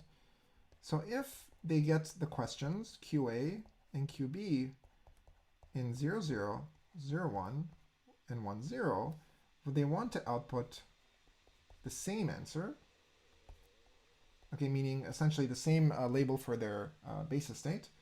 And if they get QA, QB being just the remaining state, they want to output different answers. Okay, that was the goal. Okay, and so the idea here is that, I won't prove this. Well, I mean, we've sort of proven it already. We did the math, right? The idea is that the Bell state, because they're sharing this Bell state, it ensures basically that if Alice and Bob measure with, roughly the same basis, it doesn't have to be exactly the same, they will get roughly the same answer. Okay, that just means with high probability, they'll both output the same bit. Okay, because they're sharing a Bell state. And if they measure with very different bases, and we'll see intuitively what that means in a second, they will get different outcomes. WHP just means with high probability. Okay, so moving forward with high probability. Okay, so that's the intuition. So the reason why we use the Bell state is because it has this nice property, right? So in principle, as we saw earlier, if Alice measures 0 in a Bell state, Bob gets exactly the same answer, right? And this is kind of robust in the sense that if Alice's measurement is rotated a bit, but Bob's is still the standard basis, they're still going to have the same output most of the time. Okay, so let's see what happens, for example, right? Let's consider all the pairings. So if they both get question 0, 0, right? What do you get? Alice is going to do this measurement and Bob is going to do this measurement, right? And you'll notice that these two bases are almost the same, right? We just rotated Bob's slightly from Alice's by, 22.5 degrees counterclockwise. So they're going to get the same answer with high probability, and, well, that's exactly what we want, right? Where in this case, where if they got 0, 0, they're supposed to output the same answer. Likewise, if Alice gets 0 and Bob gets 1, they're supposed to output the same answer. And again, they almost have the same basis. Here's Alice's basis. Bob's basis slightly rotated, but almost the same. And the third case is if they get question 1, 0. So that means Alice is going to do this measurement. And now Bob is going to do this measurement, 0, right? And this is why I wanted to draw this vector pointing in this direction, because you can see very clearly that, this and this are almost the exact same basis, right? I mean, let me be clear, this is 45 degrees here. So they're almost the same up to rotation of pi over 8, right? So again, with high probability, they're going to output the same answer, right? And you'll notice that the labels line up, right? So this axis here, or sorry, this state here is A0, it's label 0. That's close to B0, right? Which is this one. And A1 is this one, and it's close to B1, which is this one. Now, the last case, of course, which is slightly trickier, is the last case, which is that if they both get question 1, they're supposed to output different answers. And so let's have a look. In that case, Alice measures this and Bob measures this. And what do we see? This vector is very close to this one now, but the key point is that the labels are not the same now, right? A0 is this one, but this is B1, right? So that means with a high probability, Alice will output, if she outputs A0, Bob will output B1. And likewise, if Alice outputs A1, Bob will output B0. So here would have made more sense, of course, to use this version of A1. Okay? And that's intuitively why this thing works, basically, right? It's just because in the first three cases of their questions, their bases line up very nicely. And in the last case, they, in some sense, anti-align. Okay, so they're very likely to give different answers. Okay? So that completes the analysis of the CHSH game, basically. So what we saw, basically, is that, let's just quickly recap. We introduced this idea of observables, right? And an observable allowed us to quickly compute the expected value of a measurement, given the projectors and the labels, right, of some state. And what we saw is that, by choosing the observables to be, of this form, like some state minus some other state, some projector minus another one, when you compute, this expectation on Alice's and Bob's side, regardless of the shared state, this always just equals the probability that they output the same answer minus the probability that they output a different answer. Okay. And then when you plug in our particular choice of, shared state phi plus, then that makes sure that, whenever they measure with similar bases on Alice and Bob's side, they'll be likely to output the same label, and otherwise they'll be likely to output a different label. Okay, and when you plug in our specific choices of measurement bases, you got that they would win with probability, this one over here, 0.854. Okay, and this was just a picture of why that was true. Okay, there you go. Okay, so that's all I want to say about the CHSH game. Okay, so we've already seen now that, there's a game, the CHSH game, in which a classical strategy can win that game with probability at most 3/4, whereas quantumly you could win with probability 85%. Okay, and it turns out, by the way, that 85% is optimal. You can't do better than that. And not only that, by the way, it turns out that the only way to essentially get 85% is to more or less follow the strategy we have outlined here. Okay, but you might ask, can you do something even stronger in some sense, which is that, can you give me a game where not only can the quantum one win with some higher probability, what the quantum one can really win perfectly every time, but the classical one cannot win every time, right? That they're going to have some probability of winning that's bounded away from 1. And indeed the answer is we can, and it's based on this so-called magic square. It's called the magic square game. Okay? So what is the magic square game? In the magic square game, you imagine that, I give you this array of 3x3 array of bits, basically. Well, they're variables, and you're going to try and give them values. So the first index here always represents the row, the second index the column. Okay? And so what is the goal of this game? Right, so by the way, notice how this is not, I shouldn't say game, it's not a game just yet. It's just a 3x3 array of numbers or variables, and I'm going to define some conditions I want you to try and satisfy, and from that we're going to build on that using kind of like a standard transformation. We're going to build a non-local game between two parties. Okay? So what is the goal in this kind of setup so far? The goal is to assign 0 or 1 to each xij. So just give each variable an assignment. Of course, the assignment on each variable could be different, such that the following 6 equations hold. Let me first state informally what the conditions are supposed to be. The equations I'm about to write down will say that in each row, the number of ones should be even. Okay, so whatever bits you give these guys, if you take the XOR of those 3 variables, you should always get value 0. And the same should be true for the first 2 columns. The only one that's deviating from this rule is the third column. And we want to switch the answer so that now the number of ones is not even, but now it's going to be odd. So the parity of these 3 bits will be 1 now. So let me write that in terms of equations, right?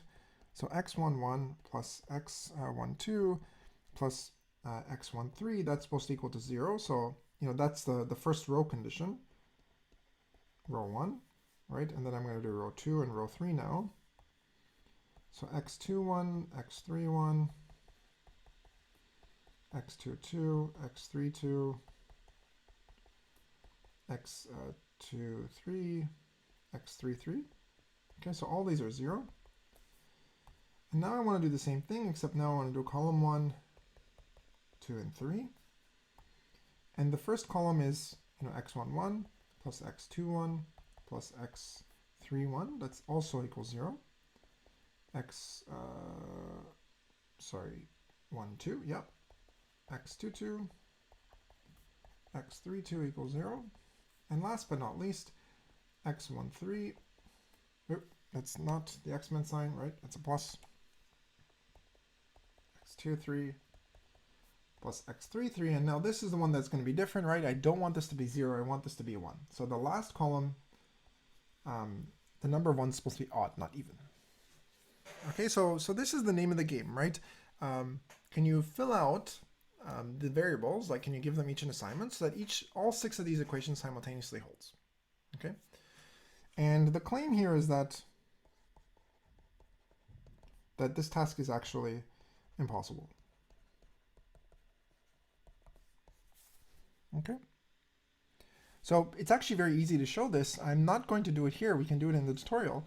As a hint, just look, it's a system of equations, right? So how do you try and solve a system of equations? A lot of times, you can add the equations together in certain ways, and then you can see if you arrive at a contradiction, and that's exactly what works here. So it's impossible for all these to hold simultaneously. Good. So this is just like the magic square. There's no concept of like 2 parties or non-locality just yet, right? But given any kind of, now I don't want, if you abstract it away properly, right? You could convert this now into a non-local game. And the way this works is as follows. Okay. And this is a fairly standard transformation. So making a game of the magic square. Okay. So how do we do this? Oops, let's not do that. So how do we define a game based on this magic square, right? So here's the deal, right? We're going to go back to this like police interrogation picture, right? Where you have 2 parties, you ask them separate questions, and their answers better match, right? And so what are you going to do? the first party, Alice, is going to be responsible essentially for kind of filling out the table in some sense. And the second party, Bob, is just going to be used for a consistency check. Okay, so what do I mean by that? What we're basically going to say is we're going to pick at random for Alice one of the rows or one of the columns. And Alice in turn, so that's going to be our question, either a column or a row index. Alice is going to give us the assignment for all the variables in that row or in that column, okay, respectively. And then, of course, we check that, okay, let's suppose I asked row 1, I just check, okay, the answers she gave me, is it true that, this equation holds? Okay, I don't check the others, of course, because I'm only asking her one row at a time, or just one row period at random. And then what do I do for Bob? Well, then Bob's job is I'm going to say, okay, look, I asked Alice this row. Take that back. Okay, let me be clear. I don't tell him which row I asked Bob, right? I think that should be important, right? What row I asked Alice, right? I just say, give me the value for, say, variable x13. Okay? So when I ask the value for, say, variable x13, he gives me some answer. Then I check it against what Alice told me for x13, right? And if the values don't match, then I know that they're cheating and I reject as the referee. And otherwise, if they match, and supposing that Alice's assignment passes this equality, then I will accept as the referee and say they win. Okay, that's the rough idea.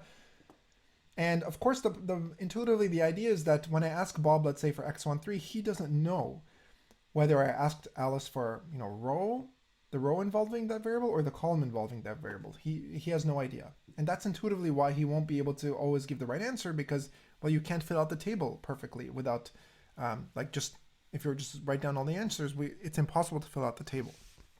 So there's no kind of deterministic strategy that's going to win this thing all the time.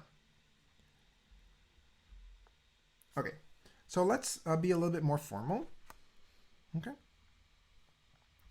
So Alice, what happens is that she receives uniformly at random, right, a row or column index, or let's just say a row or a column,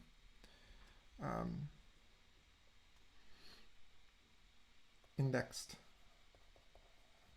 by, say, let's just say her index set for the questions is 1, 2, 3, maybe that will correspond to the first 3 rows, and then 4, 5, 6 will be used to encode the 3 columns. It doesn't really matter, right?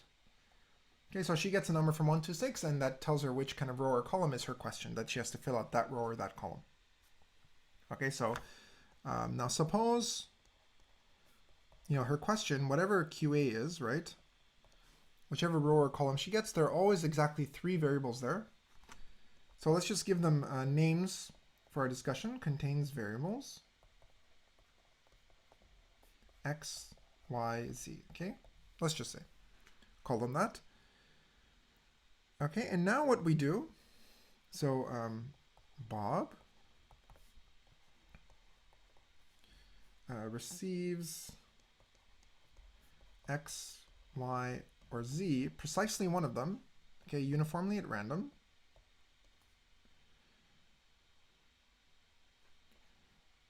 And, okay, sorry. Okay. And now what happens is that, so Alice returns, her answers for, so she got asked 3 variables, right? She got asked x, y, and z, so a row, let's say, with those variables. So she returns answers for each of those, right? So she gives me some assignment. Let's just call that x, a, y, a, z, a. And Bob, whatever he got answered, he returns the corresponding assignment for that variable. Okay?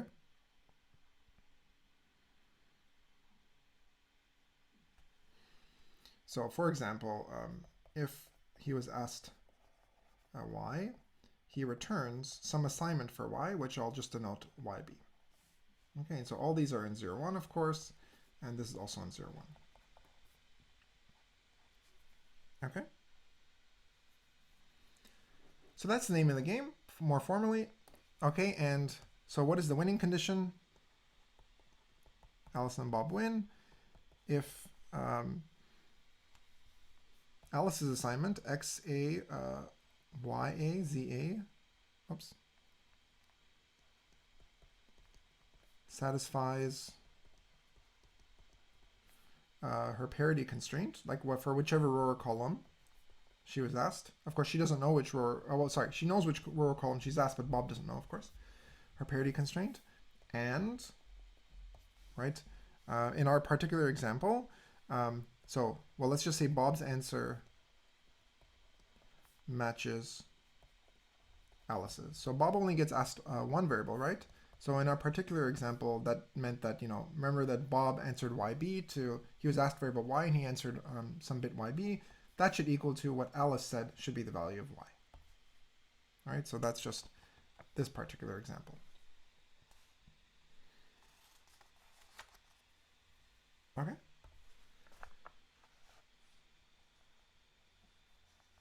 So let's just do a very quick example, right? Just to be clear, because the rest of our discussion of this game is preconditioned on our understanding of it. So suppose we ask Alice row 1 and Bob x13. Okay, so what can we okay, so let's have a look at row 1, of course. Here it is, right? This is row 1. These are the 3 variables. So I say to Alice, please give me an assignment for those 3 variables. And I say to Bob, please give me an assignment for this variable right here, x13. And so how can they win the game according to these rules? Well, I need this condition to hold on Alice's side. So the parity of her bits should be 0. Okay, so for example, so if Alice says x11 equals to 0, x12 equals 1, x13 equals to 1. Okay, so that satisfies the parity constraint because the XOR of these 3 values is 0, which is what we need. And Bob has to be consistent now with Alice's answer, and Bob says x13 also equals 1. So their answers match here. Oops. Yeah, that's right. Okay. Then they win. Okay, so that's an example of a winning set of responses. Okay, so and if, for example, of course, if Bob answered x13 equals 0, then they lose, right? Because Alice said 1 here. Okay, so, I won't go through the proof, but, I say this already, that because the magic square itself cannot be filled perfectly, then when we define the game on top of that, it turns out you could argue that there's no classical strategy that will perfectly win this game. Okay? But there is a perfect quantum strategy. Okay, and that's what we want to do now in the remainder of the lecture.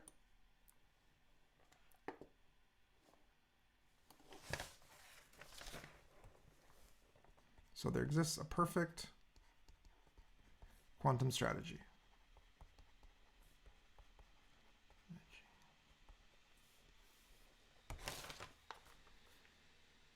Okay, so what we're going to do, so here's the explanation for those, the translation between 1 minus 1 and 0, 1. I'm not sure why I put it here and not earlier. Should probably move that. So what do we do? So I define this game again in terms of, zeros and ones, but just like for CHSH, it's going to be more meaningful to, or more reasonable for us to work in the +1, -1 basis, okay, in terms of these bits. So I'm going to represent again, like CHSH. We want to now represent 0/1 by instead 1/-1, respectively. Okay, so same idea as before. Okay, and again, this is more natural in the measurement formalism. Okay, and again, they're going to share an entangled state between them. Okay, but now it turns out the entangled state they want to use for this perfect strategy is not going to be a Bell state. In fact, it's not even going to live in the same dimension. We're going to move to a higher dimension. Okay, and now they're going to share an entangled state. And the state they share is just going to be a higher dimensional analog, actually, of the Bell state. So imagine that instead of living in C2 tensor C2, right now you live in C4 tensor C4, then that means what? That the if I were to have a naive generalization of the Bell state, which so far would essentially look like this, I could do this, right? I could just add on the higher dimensional basis vectors. And now I want this to be normalized, so I'm going to put in a half, right? Because it's normalized if the sum of the squares is equal to 1. Okay, so they're going to share this state between them. So Alice gets the first subsystem, Bob gets the second subsystem. Okay, and remember that over here, just like before, this is just the standard basis for C4, right?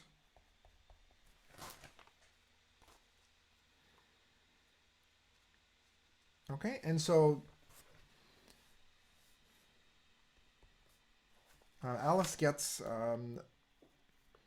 3 cells in the magic square from a row or a column, and she has to provide values 1, minus 1.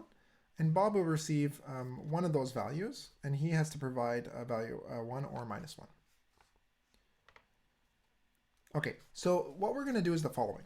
Okay, so I'm going to write down the strategy in terms of the magic square itself in some sense, right? So before we, I wrote down the square, right, 3 by 3 square. Right, I'm going to draw it in terms of cells now. Okay, so, and what I'm going to do is in each box, I'm going to put down the observable they're supposed to measure when they get asked for that variable. Okay, so first let me write this down and then we'll interpret it, okay? So Z tensor I tensor Z, Z tensor Z, I tensor X tensor I, X tensor X, Z tensor X, X tensor Z, and Y tensor Y. Okay, so what does this mean? Right, so each of these, by the way, so each of these entries, there are 9 entries, right? They're supposed to correspond to, the entries of the magic square, of course. Notice how now each of these measurements, right, there are 9 of them, right? All of them basically are linear operators, sorry, acting on C4, right? So they're basically 4 by 4 matrices. Okay, and why is this important? Well, remember that the state they share, remember, is 2 copies of C4, right? So in other words, even though I have a tensor product here, don't be fooled. As a joint operator, this thing is a 4 by 4 matrix. So it corresponds to a measurement on just half of this entangled state, right? Because this entangled state is basically 16 by 1, right? It's 2 copies of C4. Okay, so what's the whole idea? So the idea is going to be the following, right? So if Alice gets asked a certain row, let's say from the matrix, let's say she gets asked row 1, then she's going to measure according to all 3 of these observables. So each of these is an observable, like Z tensor I is an observable on her half of this state on C4, right? And she's going to measure this observable first, then she's going to measure this observable, and then she's going to measure this observable. Okay, that's what happens when she gets asked row 1. And these observables, if you stare at them long enough, you'll see that the eigenvalues are plus minus 1. So for example, Z has eigenvalues plus minus 1. And if you think hard enough, you'll see that, remember that a basis for the tensor product of 2 operators is just the tensor product of the bases. And so the eigenvalues for this joint operator will be, here you get plus minus 1, and here identity just has eigenvalues 1. So everything, when you multiply it out, you'll find that the eigenvalues are again going to be plus minus 1 for this joint operator.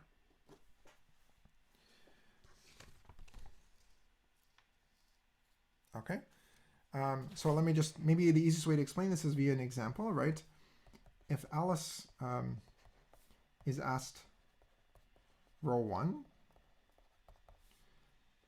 she measures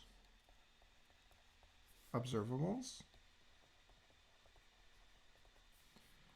Z tensor I, okay, whatever's in this row over here, right? Z tensor I tensor Z, and Z tensor Z on her half of their shared state psi. Maybe I should call this psi AB, right? Okay, she measures those 3 observables on her half, okay? And suppose that then we ask if Bob is asked for the assignment of this one right here. So this cell right here, right? Remember, he doesn't get a full column, he just gets one cell. So really, I mean the I tensor Z cell here. As for the top middle cell, let me be a little bit more clear. Okay, so remember that was variable x12, x12, yeah. He measures whatever observable is sitting in that corresponding cell. So in this case, it's I tensor Z on his half of the state psi AB. Okay. And again, you could argue that all of these observables in the table have eigenvalues plus minus 1. So when you do these measurements, you're going to get the right type of answers out, 1 and minus 1. Okay, so the question is, why does this work? I claim that this works, that if they do this game that where, let's say if you ask Alice, this row, she measures all 3 of these observables on her half of her state and outputs whatever answer plus minus 1 that gives. And whatever, cell Bob is asked for, let's say he gets asked for this cell, he just measures his half of the state according to this one observable, x tensor I. Okay, so why does this work? I claim this works all the time. So they will win with probability 100%. So claim this strategy allows Alice and Bob to win with certainty. Okay, and of course, the question is, why in the world, right?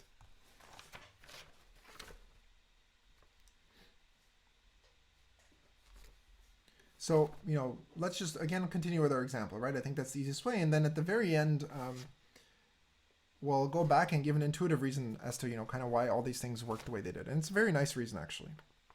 Okay, so let's continue with our running example. Let's suppose, again, Alice is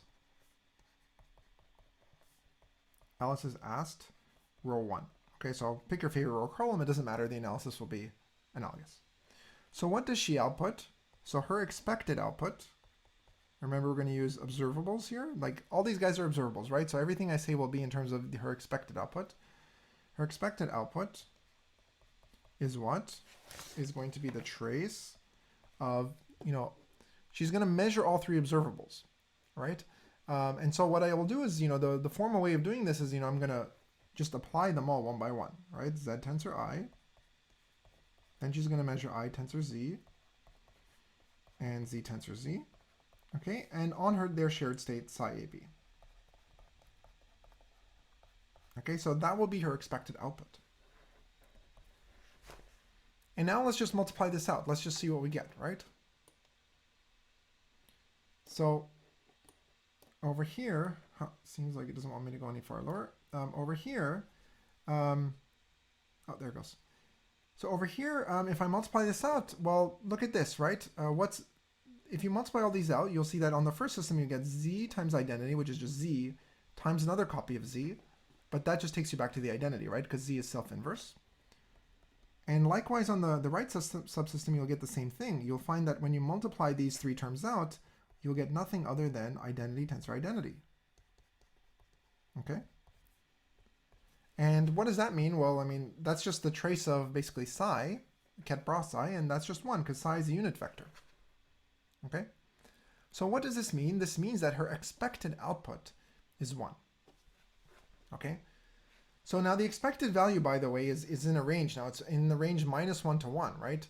So the only way she could ever get an expected value of precisely 1 is if she always outputs 1, right? Otherwise, if there's any probability of her outputting -1 in this experiment, you could not get an expectation of 1. You'd have to get something smaller than 1, right? Remember, you just plug in the value of the expectation, the probability of the output times the value, right? So the only way you can get an expectation of 1 is if you always just output 1. So the conclusion here is that Alice always outputs. So let me be a little bit more clear. She outputs 3 bits, right? Each measurement will give you a value of 1 or -1. And she outputs 3 bits whose product, right? That's what I'm computing here, whose product, 3 values in 1 - 1 whose product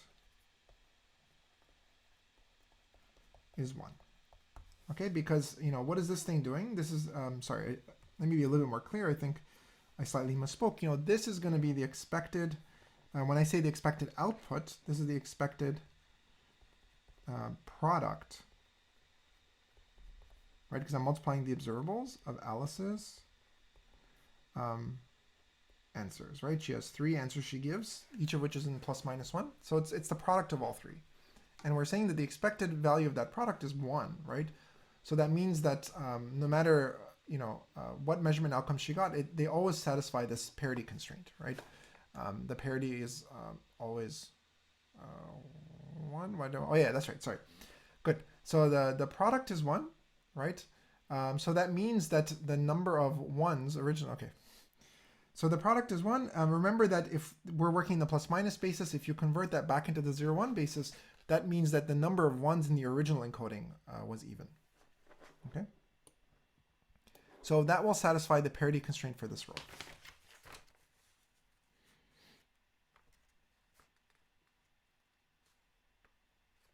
Okay, and this is true for any row.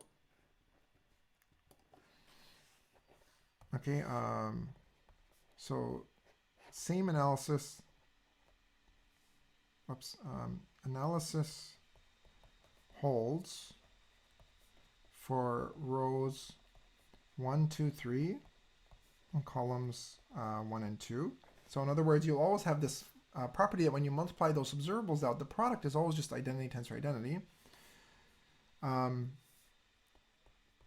only funny one is, you know, column 3, right, which is the one where the parity constraint is different.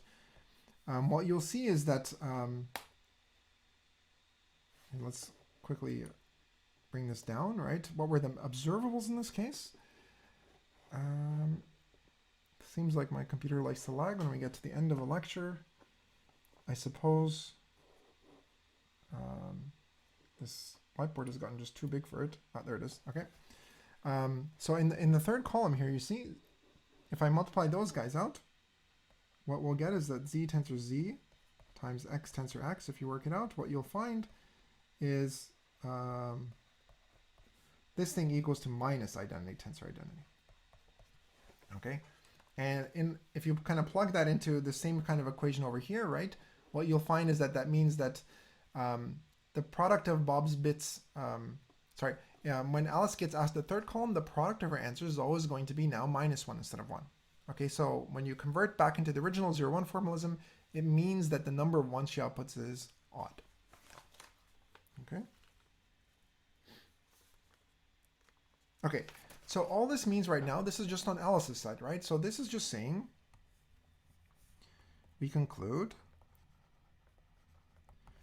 that Alice always satisfies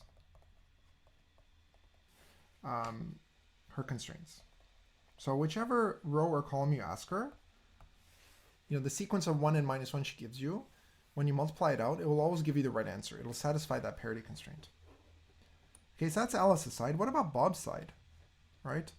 On Bob's side, you know, now we asked him a particular cell, and somehow we need to make sure that his answer now with the strategy that we've said always satisfies, always matches what Alice said, right? Okay, and so let me be clear. What was Bob's strategy? Okay, so here's the question. What about Bob?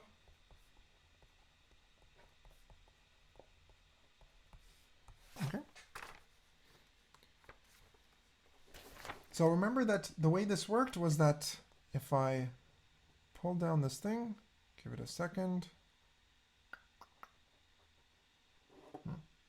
Oh, there it goes. Yep. If I, for example, ask Bob this cell, right, then he will measure the same observable on his half of the state as Alice would have in this row, right? So he would also measure, if Alice gets asked this row, she would measure x tensor z as one of her measurements. And if I ask Bob this cell, then he measures only this observable, x tensor z. Okay, so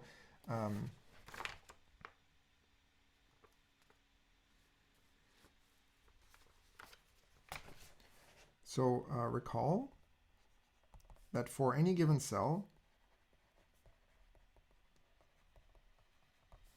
Alice and Bob measure the same observable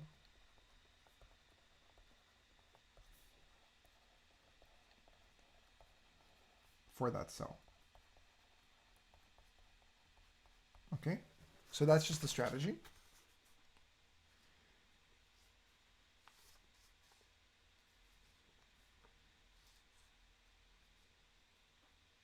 Okay, and in particular, what you'll notice is that the observables are all self-inverse. Like, for example, like if I look at this observable here, z tensor I, right? If you square it, you just get identity back, right? So Alice and Bob are doing the same observable on their halves of the state. If only I could find a way to, instead of taking a tensor product, I can instead multiply them. I would make everything go to identity. Okay, that's kind of the goal. And indeed, because now here's where the use of the Bell state is coming in, or this generalized Bell state, I should say. I'm just going to state this fact. Whenever you have the state psi, which is this generalized Bell state,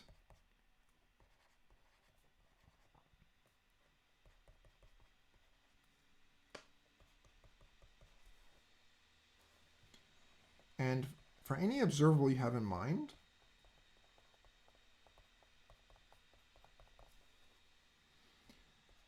the funny thing is that, if you apply the observable to half the state, let's say the left half, it's completely the same as applying the observable on the right half, with the exception that you have to put in a transpose.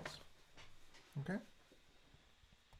So this is a very nice fact, and basically it's this fact, and the fact that in particular they're using this Bell state now, that will ensure that Alice and Bob's answers always match. Okay, so let's just make that slightly more clear now, but we're going to use that fact. Okay, so again, let's just do an example. If Alice is asked row 1, Bob the top middle cell, which is the middle cell of row 1, okay, then what is the product of their bits, right? If they output the same answer, right, then the product of their values from 1 and minus 1 should always be 1, right? If you take the same number and you square it, you get 1 back. Okay? So in this particular case, right, the product of their answers from the set 0, 1, plus 1, minus 1 is what?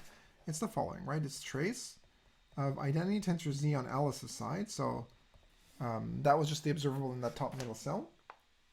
Okay. And on Bob's side, he does the same thing, right? Remember, he just copies Alice's measurement. They know this table. Both of them know this table ahead of time, right? Sorry, this should be outside.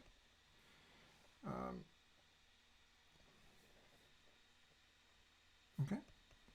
And then, of course, they have their state psi psi. Okay, and now I'm going to use fact 1, right? Now I'm going to use fact 1 to argue that, I have this state psi, which is, of course, this very special state.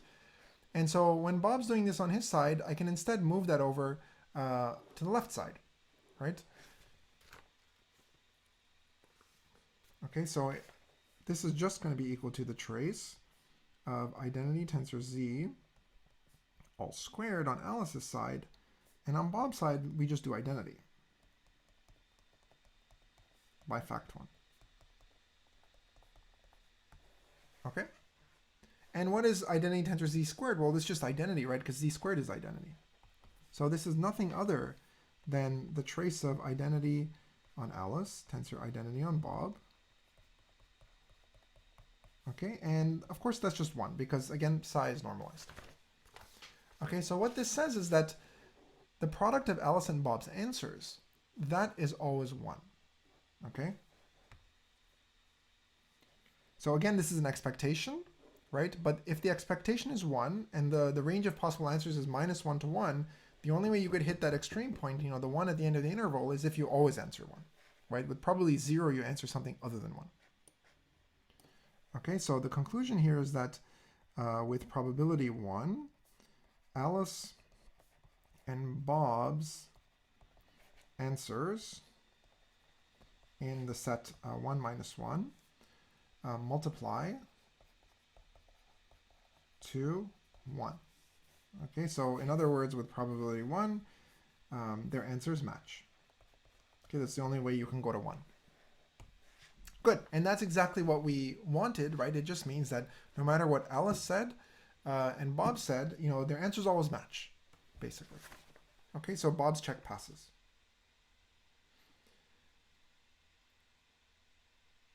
Now, I mean, we do have to be slightly careful here, right? Which is that, you know, in this example here, as we saw here, right?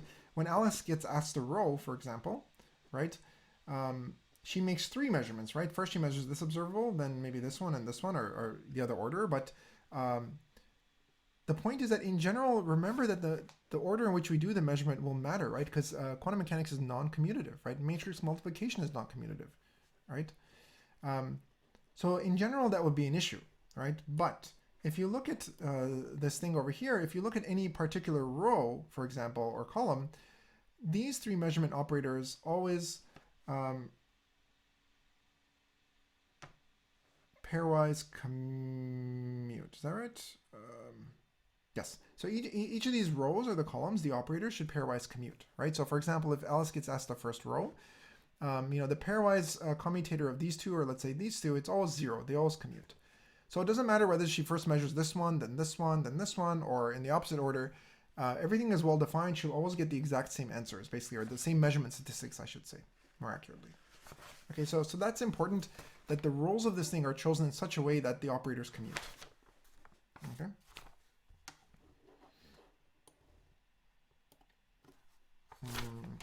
Where are we?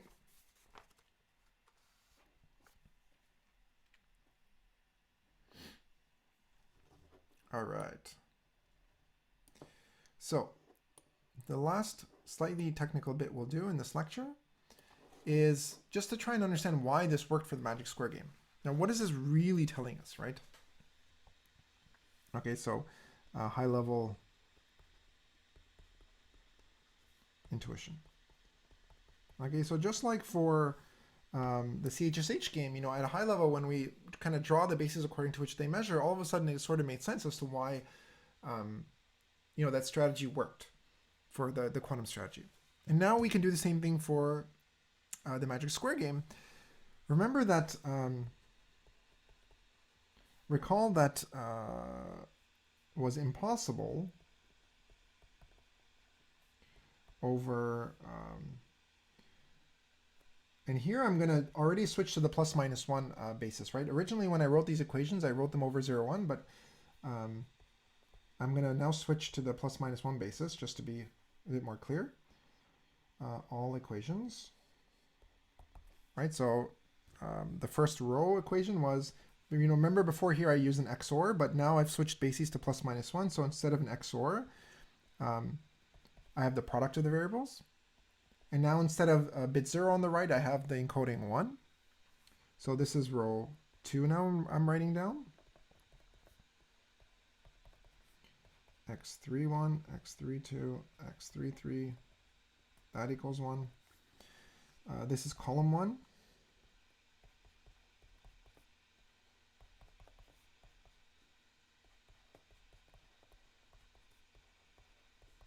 And finally, we have x13, x23, x33. This is equal to minus 1. Okay? So we said that it was impossible to pick values for all xij from this set, basically, which is a subset of the reals, right? In such a way as to satisfy all these equations. Okay, so why were we able to do this quantumly? The reason why is really cute. It's actually because while we cannot satisfy these equations over R, right, well, over 1 minus 1, if we move to higher dimensions, it turns out we can satisfy the equations, okay? And not only that, you know, we can choose the operators in such a way that they can be modeled by these commuting measurement observables. Okay, so so that's kind of the neat trick. So, but, right, in higher dimensions, so we can satisfy the system.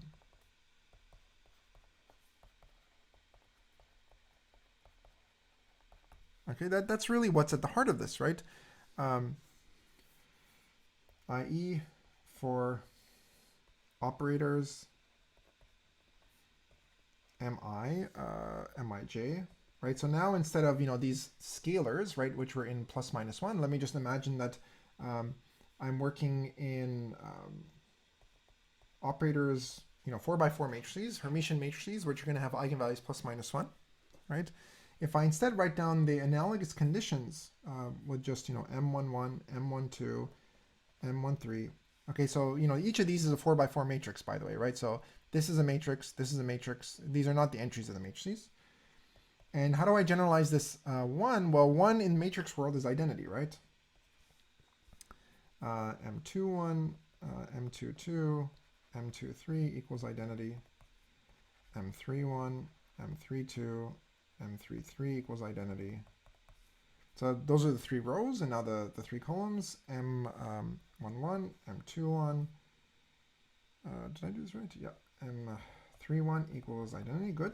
M12, M22, M32 equals identity. And last but not least, M13, M23.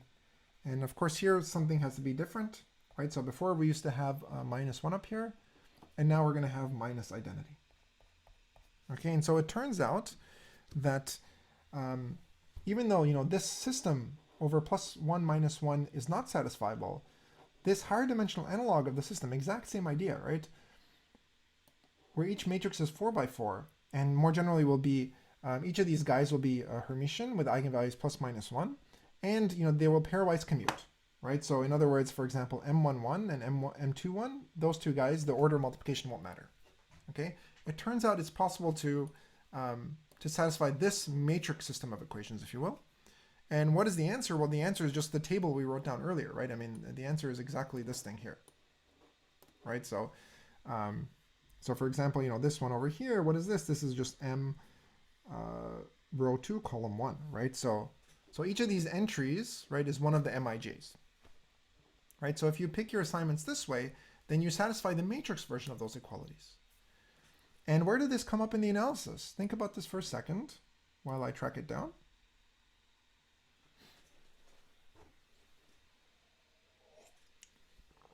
Okay, well, I guess there's no tracking down needed because it's right here.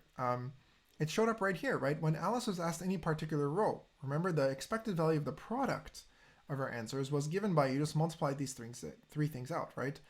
And so the product of these 3 we saw was just identity, right? That's exactly what that system of high dimensional equations was. You wanted the product to be identity for the first 3 rows and the first 2 columns. And that's exactly the fact we use here in this analysis to argue that Alice always outputs something where the product of her 3 values is always 1. Okay, so that's where we use that.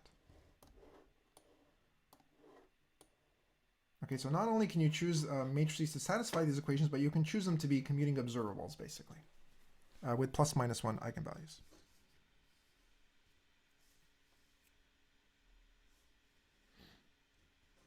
Okay, and again, the only reason why we really wanted to share this funny Bell state was because it allowed us to ensure that Alice and Bob's, and very similar, by the way, to CHSH, right? In CHSH, the Bell state essentially made sure that Alice and Bob, basically their answers always align or anti-align, right? Depending on how close or far their bases were. And a similar thing is needed here, right? The reason why we share this high dimensional Bell state was for fact 1, which said that, the observable on Bob's side can equivalently be thought of being applied on Alice's side with the transpose. Okay, that's what we used. And this ensured that, again, Alice and Bob are kind of in sync in their answers. Okay, so that's all the technical material I have for this week. Okay, so again, this week we're talking about non-local games. And so what we've seen basically that, there are these various games, for example, like the CHSH game and the Magic Square, which in principle, if you had a quantum device at your disposal, basically, then you could win these games with a strictly higher probability than you could classically. Okay, and of course, if you just stare at these games a priori, right? I mean, they don't look interesting at all. Like, who really cares about the conditions for the CHSH game, for example? And so, I mean, there are 2 reasons why you should really care. At least 2 reasons, at least. One of them is, of course, just the understanding the very fabric of the universe around us, right? I mean, so this is kind of explicit, at least mathematical proof. If we take quantum mechanics as correct, which again, experiment very strongly corroborates, right? That you can do things in a quantum world that you cannot do things that you cannot do in a classical world, at least in this non-local setting. Okay. So in other words, if you believe that all experimental loopholes for Bell inequalities have been closed, which I think many people more or less would say yes, more or less Einstein was wrong. This APR paper was wrong, and indeed quantum mechanics is non-local in this sense. Okay. So the non-local nature of entanglement appears to be real. The other thing is that something we won't really get into, but which is really interesting, is that, as we said earlier, it turns out that the only way you could win in CHSH with such high probability is if you more or less follow that Bell state-based strategy. Okay, and so this is kind of called a robustness property. And it turns out that you could really strongly exploit that property. The fact that you really have to use this strategy, this very quantum strategy, to win with such a high probability, you can do it to do all sorts of neat things. Okay, in particular, you can do things like a device-independent cryptography, where even if somebody else, for example, prepared your crypto device, and you have no idea how this thing works on the inside, you could run a test as a user of this box to be convinced, basically, that the box is really doing what it's supposed to do. Okay, so that's this notion of device-independent cryptography. Okay, so it doesn't really matter how the device has been implemented in some sense. Okay, and other places as well. And so, for example, this has been used to great success in areas like multi-prover interactive proofs. Okay, to get kind of provers to do what a verifier needs to compute on a quantum. So, sorry, let me be a little bit more precise. You have, like, say, for example, you have in the setting of two provers, right? They are both spatially separated, but they're entangled, and you have a classical verifier, and by communicating between the two with no additional assumptions in the model, the classical verifier can get the two quantum provers to kind of run any quantum computation in such a way that the verifier knows that the correct computation has been run, okay, without even being able to run quantum computations themselves. And very recently, there was a very nice breakthrough in this front where you can even do this with just one verifier and one prover. You don't even need the non-local setup with two quantum provers. The only caveat here is that then you have to give up this kind of unconditional proof, and you have to rely on a certain cryptographic assumption, basically, to make this work with one classical verifier. Okay, but I think most people hold this classical cryptographic assumption to be true. So it's a very, very nice result. Okay, so that's really all I want to say about non-local games. They are very important, both from a physics perspective in terms of understanding the nature of the world around us, and also in terms of applications such as, say, in randomness expansion or cryptography. That's it. So again, the next assignment is out. I wish you guys a good week, and have a good one. Oh, I have to tell you, right? Stay healthy.